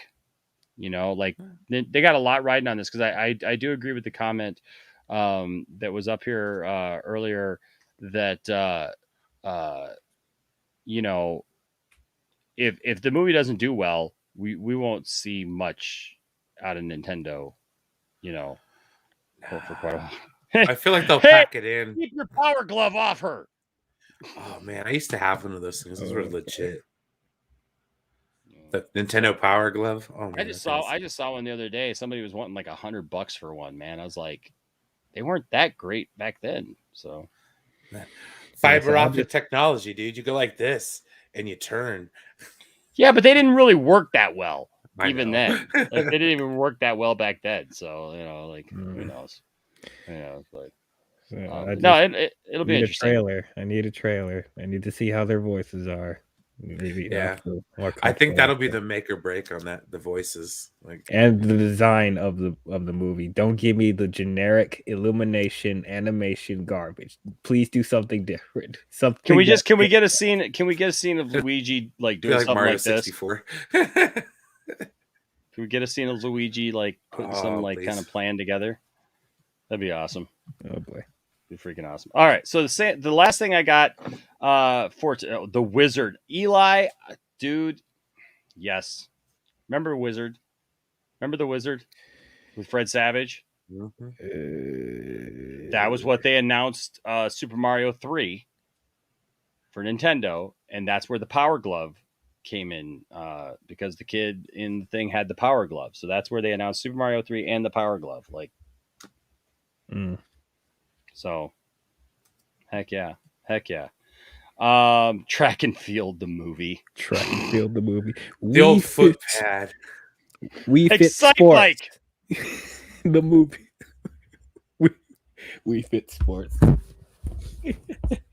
Definitely be more contemporary. Probably. I mean, this was like back in the 80s, dude. It was like this mat you put on the floor. It was like one of those DDR mats. Hogan's And that's how they Alley, the would movie. judge you running. Like they had track and field games and stuff. Can we get a duck hunt movie? Oh, that'd be funny. The dog just sits there and laughs at your ass for missing. And you know what's The funny dog about is that? CGI and the Like, if you missed on that game, you were trying too hard because you realized all you had to do was aim at the center of the screen and you would hit them every time. Yes. And you know what? That was something that was revealed in one of the pamphlets for it. I remember looking at it and it showed a target on the screen that said aim at the target on the screen. And so then I started doing it and I noticed that like every time that I would I didn't have to move. You just aim at the center of your screen and shoot and it would kill the ducks every time. And then here's the thing. It would do that. My sister was 5 at the time. So I would take her over to my friend's house and we would have duck hunt competitions, and clay shooting competitions and stuff. And I told Tracy that. And when Tracy realized that, like my sister would like clean up, man. She would like beat all my friends at duck hunt and stuff. And they would all be ticked off because they're trying to figure out how this 5-year-old little girl was beating them at this game. And we just never told them the secret.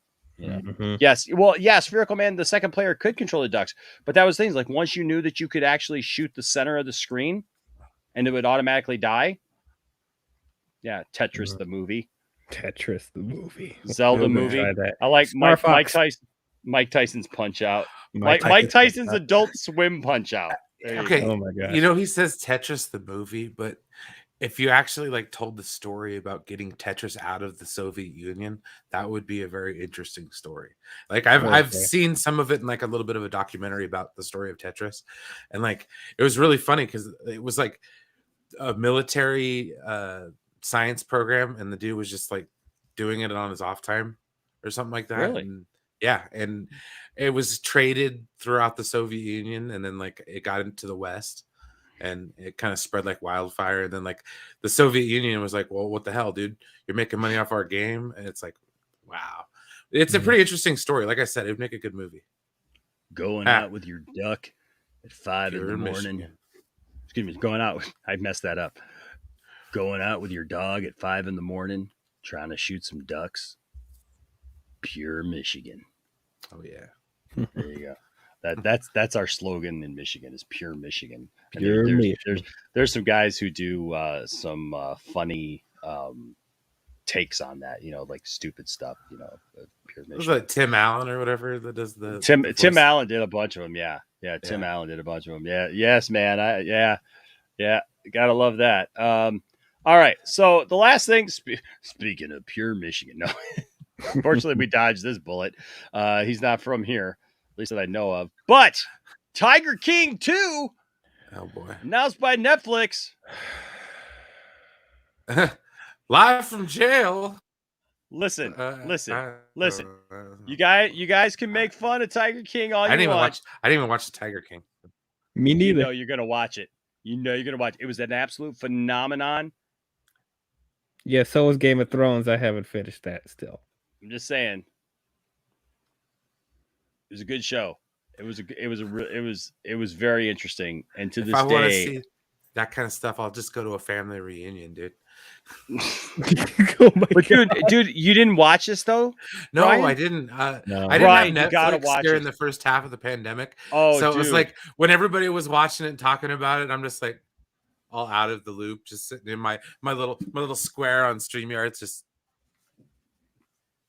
Brian, you gotta watch this show. Like seriously. Like I started watching it as a joke when it came out because I thought like this is weird, right? Like I made all the jokes too, and then I was like, wow, you know what? This is actually pretty interesting, and it gets pretty deep into there, and it's just like, wow, okay. It's very interesting. But yeah, Tiger King 2 is coming out, and I don't know. It says it's officially headed to Netflix. The company made an announcement this morning about the beloved series. It seems as though the streamer is turning up the heat when it comes to documentary projects, and Joe Exotic will be front and center in that push. Eric Goode and Rebecca Chaiklin returned to direct the massive series. And an interesting bit of news, the series will actually see a 2021 release date, so this year, which will be huge for Netflix in the waning months of this year. A lot of people speculated that Tiger King would be back in some capacity, despite the fact that Exotic is still in jail, stemming from legal troubles covered in the first series. Now, all the fans who watched breathlessly in the spring of 2020 will have another round of disbelief when Tiger King 2 gets rolling. Fans hoping for more Carol Baskin are going to be a bit disappointed. She won't be returning for Tiger King 2. She told Radio Times about the decision recently and feels like it's just more trouble than it's worth. But she did take a lot of heat, and everybody pretty much feels like she killed her husband. That's where the show takes a weird turn, guys. I noticed somebody said that they watched like the first episode and stopped. When the show gets into the Carol Baskin stuff, all of a sudden the show takes this like huge turn onto something else, and you're just like, whoa, okay, I wasn't expecting that. But it says it was just a few weeks ago that director Rebecca Chaiklin had reached out asking if we could clear the air. Baskin said to the outlet, "I have been speaking about how we had been so misled into thinking that this was going to be the Blackfish for big cats. And then it turned out to be the freak show that they produced. So when she said she wanted to clear the air, I felt like that's just absolutely ridiculous. It was so obvious that I had been betrayed by them. Why would she ever think that I'd be willing to speak to them again? And so I told her to just lose my number. And it's probably a good thing, so she doesn't sick a tiger on you or something." Good. The director spoke to the Hollywood Reporter last year about Joe as a character. I would say it's very important for people to know that there seems to be an overwhelming amount of empathy for Joe's current husband, Dylan. We had empathy for Joe, but Joe did a lot of horrible things. Joe committed some really serious crimes, and Joe was not only cruel and inhumane to his animals, he was cruel to the people around him, the filmmaker explained. I think it's very important for people to understand that Joe is an actor and he tells people what they want to hear. As much as we have some empathy for Joe and found Joe to be an incredible character, this mullet-wearing country singer in Oklahoma, he did a lot of horrible things. So the question comes down to, are you excited for Tiger King 2? And no, I am a little bit. I'm interested in it. H Bart's here with $5 super chat. Thank you, H Bart's. Says, you see the No Time to Die director called Connery Bond a rapist. I did. Mm-hmm. I did. That's something. So first, I watched all the Connery movies recently. Mm-hmm. I do feel like that comment's a little much, but at the same time, I totally understand where he's coming from, because he pushes himself on women a lot in those movies, like to the point where it feels date rapey. Him and Roger Moore did that a lot, and me personally, it made me feel uncomfortable in a couple of the movies. So I understand where he's coming from, though. Like, to straight up say that he's a rapist, that might be a little harsh, but he's not completely wrong. There's some stuff in the older movies that wouldn't fly today, and that's not me being woke. That's just woke, telling it how it is. I just got canceled. Okay, you feminist. Oh well. You feminist. You woke. SJW. SJW. You know what this means. You know what this means, right? Nerdrotic is coming for you. I'm too busy fighting SJWs everywhere right now. Okay. Everywhere. Just saying, everywhere. He's going after all of them. I think we actually, you know, I think you actually may have a point. I mean, look, we have a scene actually from one of the Bond films right here. Hello, ladies. Welcome to the barbecue. That was subtle compared to what Connery actually did in those movies. Yes. He literally had a fight. It could be worse.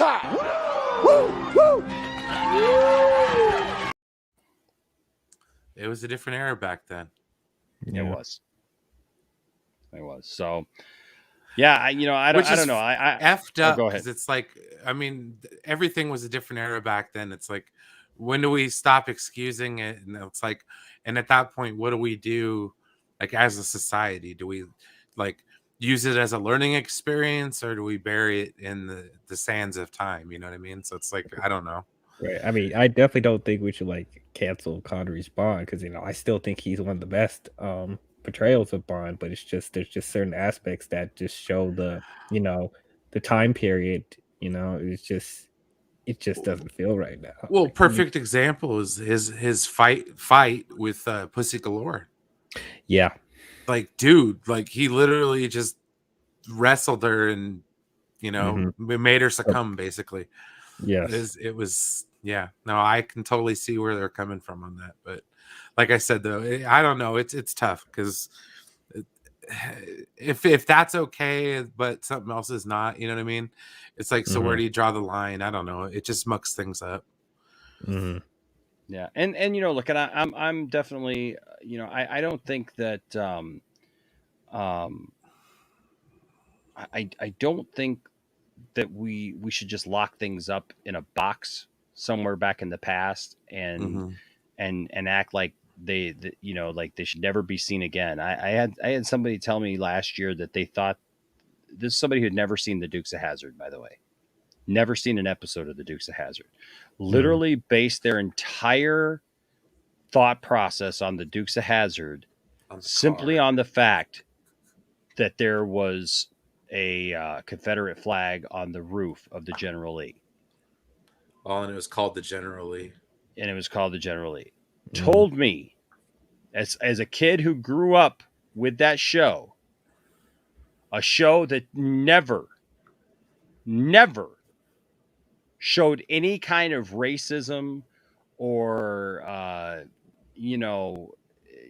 things like that. It never glorified that. It was never about that. In fact, if anything, it went the opposite way. There's even episodes where Uncle Jesse told the Duke boys that they did not believe in being prejudiced and everything. This person told me, and of course, this person, it was a young guy, he's in his 20s, and I worked with him. And he looked at me and said that he felt that the Dukes of Hazzard should only be able to be seen in a museum. Like that they should just have clips of it, of a time gone by that this was a horrible thing that had passed. Well, my only argument is the ratings for that show had gone just nobody was really watching it anymore. So I was like, I didn't care if it was taken off the air at that point. Yeah. I thought differently about it because I can understand what that symbol means to people, and I can see why it was taken off the air, unfortunately. So, but yeah, as you said, I don't think we should bury the past, because we won't learn from it in the future. We'll be doomed to repeat history's mistakes if we just ignore it and it didn't happen. Exactly. And I just feel also, I think that if you're going to talk about something, you're going to make accusations or say something like that about something, you should know what that thing is. You should not just make blanket statements, maybe because you think that other people think something or whatever, Yeah, I just don't. H Bart's here, and I know H Bart's is a big Bond fan. So look, the character in general is, has done a lot of stuff, but he also has a license to kill. Mm-hmm. So, I don't know. Do with that the way what you will. H. Bart says it also seems like rape is to us now, but women who saw the movies then wished Connery was doing that to them. That may be true. I mean, Connery was a sex symbol, and I think that's another reason why some people would probably be able, it doesn't make it right. Inaccurate. Yeah, I mean, it does not make it right. Obviously, it's the same thing with Ric Flair. I mean, he wouldn't have done that all the way into that distance in his career if it hadn't happened before. You know what I mean? Look, Mary brings up a couple interesting points here. She goes, a person who doesn't know their past won't have a future. And then Mary, she puts, last time I checked, rough intimacy still exists. Like now there's like whole, I don't even know what you want to call it. Like there's whole things dedicated to that. You know what I mean? Where it's like, that's a whole subculture of people, a whole culture of people that, on many different levels of that, and, up and down. I mean, we got people dressing up like, characters and animals and look, whatever, look, nobody, look at 50 Shades of Grey, Yeah. I mean, so and then Eli put in here, no more 50 Shades of Eli Gray. Nice. I see what you did there. I got you there. Yeah. So I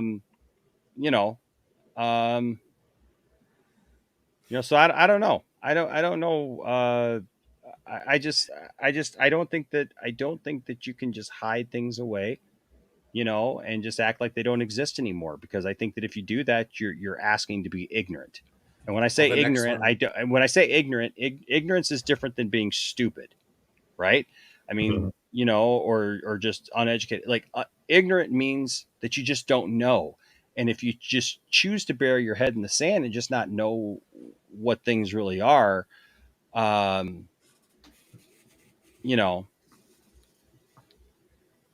think that,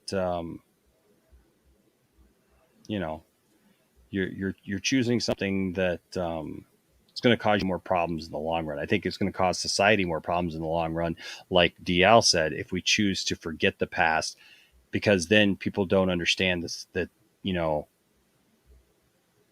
things happen, and that and they're going to make those same mistakes.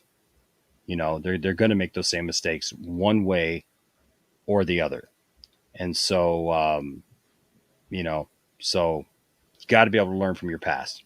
Got to be able to learn from the past. And I have a problem with seeing some of this, that it's like we're just destroying the past instead of educating about the past and talking about the past and talking about what's happened, and learning from that. I just my opinion. I think that we have to learn from it. So there you go. Let's see here. Robert Powell. What's up, Robert? Says, Chris Pratt may have been good in Lego Movie, but when you already have Charles Martinet signed to be a part of the movie, just have Charles play Mario. Pay him what Chris would have made too while you're at it. Yeah, that too. That was also irritated me, because like you have the voice of Mario being secondary characters to a character he's been playing, in other media. It just feels wrong. It's like when they asked Mr. T to be a cameo in the new AT reboot, and he was like, "Oh, you must be some kind of fool. You must be out your mind. I don't play seconds." But yeah, it's just like they're just doing this because for a long time movies were promoting movies based off of what celebrities are going to be in this film, because they feel like that's going to get people in the seats. Yep. It always annoyed me in marketing, even though it's a minute thing, but like whenever they like put a whole freaking like grocery list of who's going to be in the movie, this person, I don't care. How are they utilizing the movie? I don't care how many people are in this film. Is it a good film? Yeah. I don't need to know everyone voicing this. I mean, it's cool to know after it, after the fact, but it's like I'm not going to see this movie because this person is voice acting whatever. This is the same thing Robin Williams didn't want when Aladdin came out. Ever since that happened, movies started to market celebrities more instead of just marketing the quality of the film. He never wanted this precedent to happen. Ever since that happened, it just hasn't been the same. So it's irritating. This is an interesting point by Out of Print. This is no way do I condone that type of behavior, but Mary was right with what she said there.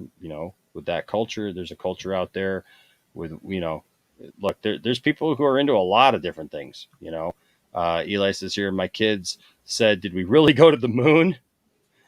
And I said, no. Okay. And I said, yeah, call your great grandfather who's still alive and designed the communication system for the shuttle for NASA.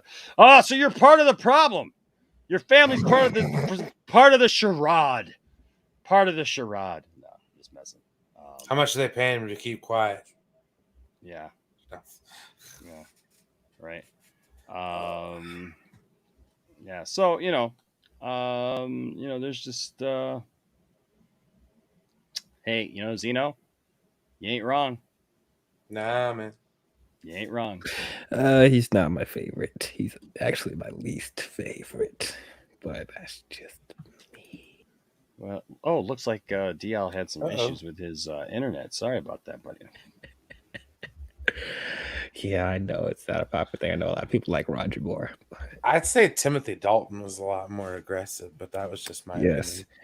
Brosnan's my personal favorite, even though I don't think he has the best films. But for me, I think he's my favorite Bond. He's the first Bond I ever watched too.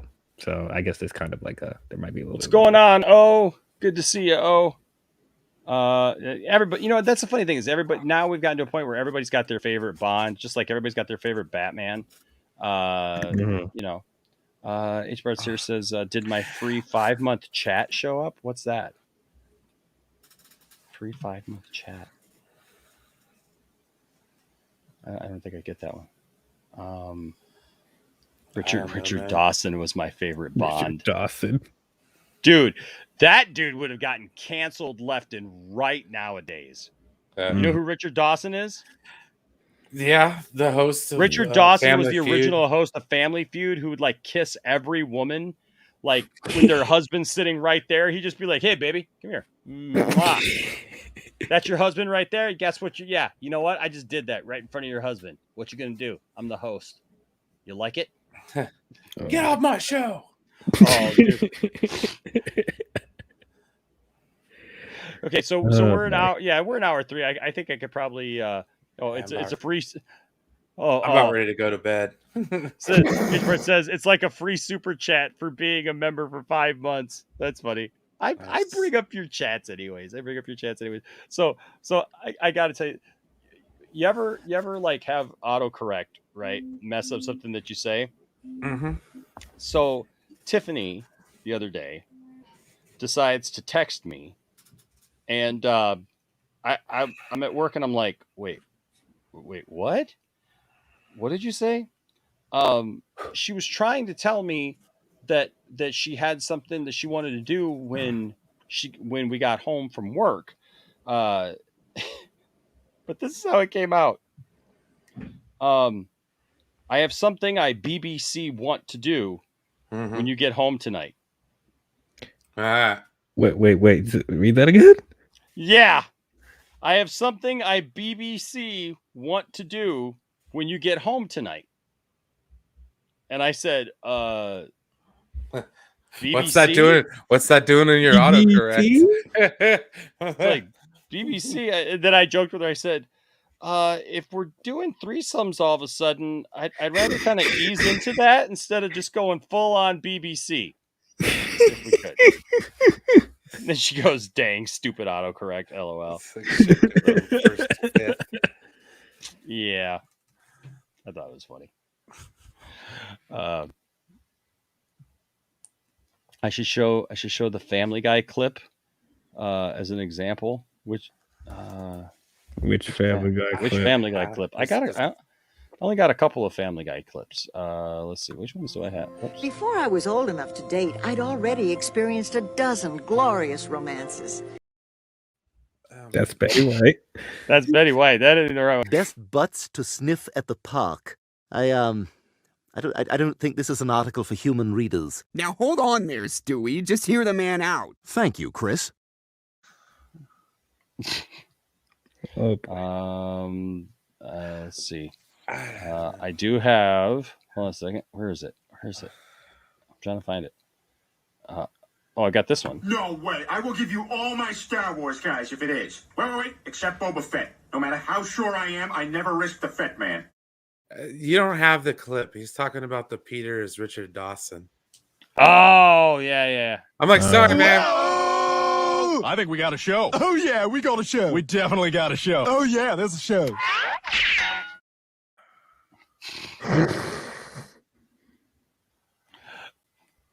I always like this clip, though, from American Dad.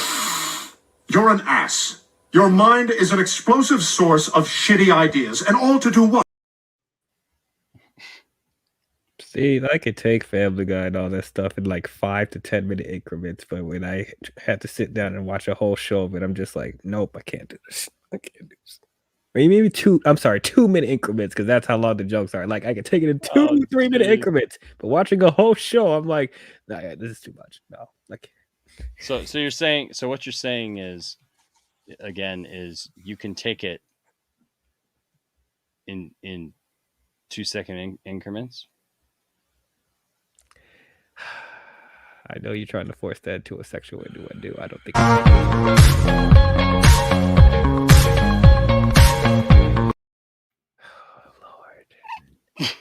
It's time to go to bed, ladies and gentlemen. I'm gonna come on you like nobody's ever come on you before. Just you and I getting it on like two men should do. No, I have a girl for that, but thank you very much. All right. Well.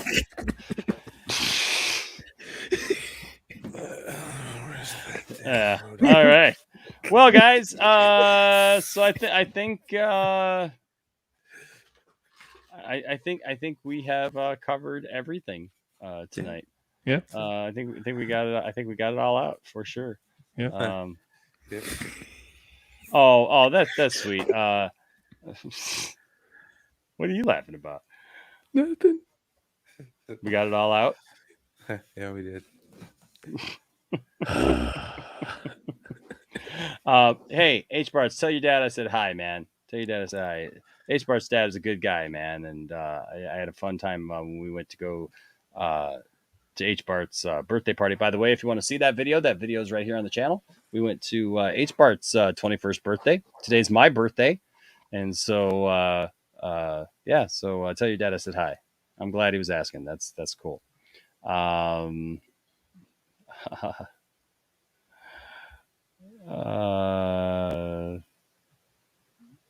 see.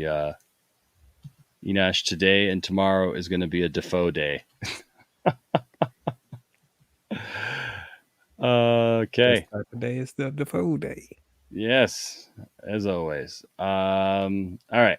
So, hey, thank you, Eli. Yeah, don't forget tomorrow we will definitely be doing a stream for my birthday, and hope to have as many guests as we possibly can. I do like the idea. We may go ahead and open it up and allow some people on for a call-in thing and stuff. Kind of have like a panel, and then have some other people on too. Hey, there's Mark.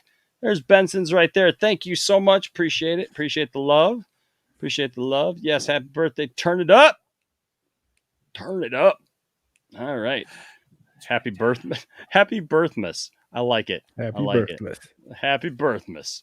That's cool. Get swifty. We're going to go get swifty with it. All right. So I think I'm going to go watch. I'm going to go relax here for another 15 minutes or so. Actually, I might take a whole half an hour and watch 2 episodes of Visions and see what I think. Brian's just going to collapse right where he's at. Go to bed. He's going to wake up tomorrow in that chair. Can I ask you, Brian, have you ever, and D, I'll ask you the same thing. Have you ever just fallen asleep in your computer chair? I don't want to. I'll probably eat it. I have. I have to. I feel like it would be disastrous if I did. When I was in college typing papers, they were just down to. I'm just like, yep, I'm down. I won't make it past the outro though. So have a good night, guys. Hey, H-Barts, awesome. Yeah, would love to have you on tomorrow, man, for sure. Nice. Where's the Little Nas X clips? Oh, I don't have any of Please those. don't get Lil Nas X clips. Wow. Going to take my horse to the Old Town Road. All right. Well, hey guys, go.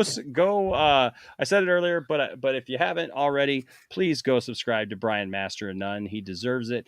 He's a great guy, and I know you guys love him. So go do that. Also, go subscribe to DL. I want to thank. What did we do, man?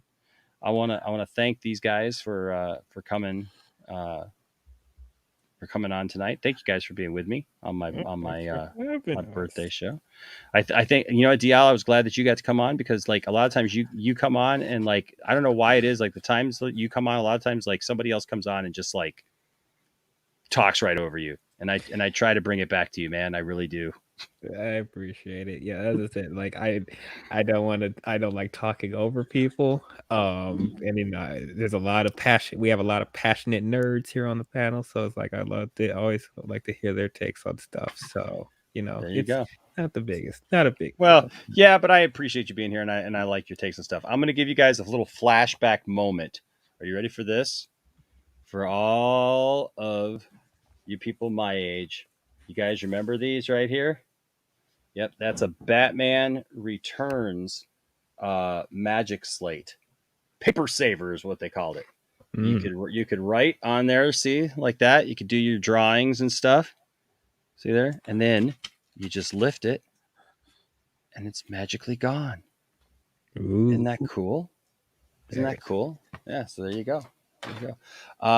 H. Bart says DL reminds me of my cousin. Okay. Cool. There you go. I will take that. So I'll put there it you good. go. All right, guys. So so join us again tomorrow, guys, when we'll have a lot more fun. Again, I love having fun with you guys. You guys make life fun, and you make doing this fun. And so I appreciate you. It's more fun than an episode of What If. So there you go. You better put some respect on What If's name. Well, I'm still waiting for this What If. I am your guide through these vast new realities. Follow me and ponder the question, what if?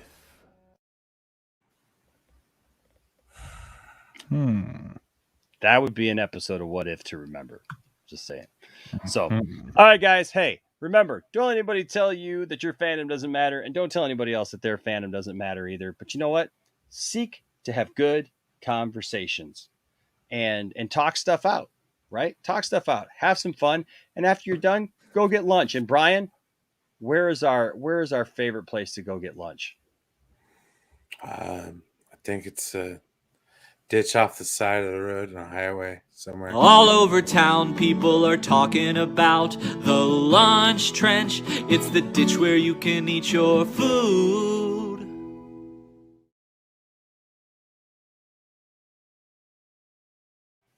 I'm surprised right. you knew that. That's right. Good old lunch trench. And have a taco while you're there. I think I'm going to eat a taco. A taco. I think I'm going to eat this taco. This taco. Yes, H-Barts, we always have more fun than $3. That's why Matt still comes over here. Matt should be here tomorrow. He couldn't make it. So yeah. So tomorrow will be the big tonight actually will be the birthday stream. Thank you, Garguts. I appreciate you, man. Thank you so much for the birthday wishes. All right, guys. Well, I think we've pretty much covered it all. Thank you guys for being here with us. And you know what? Stay nerdy, okay? And that's your content for today. I hate the word content. When people say they're putting out content, it means they're putting out garbage filler material because they have nothing to say.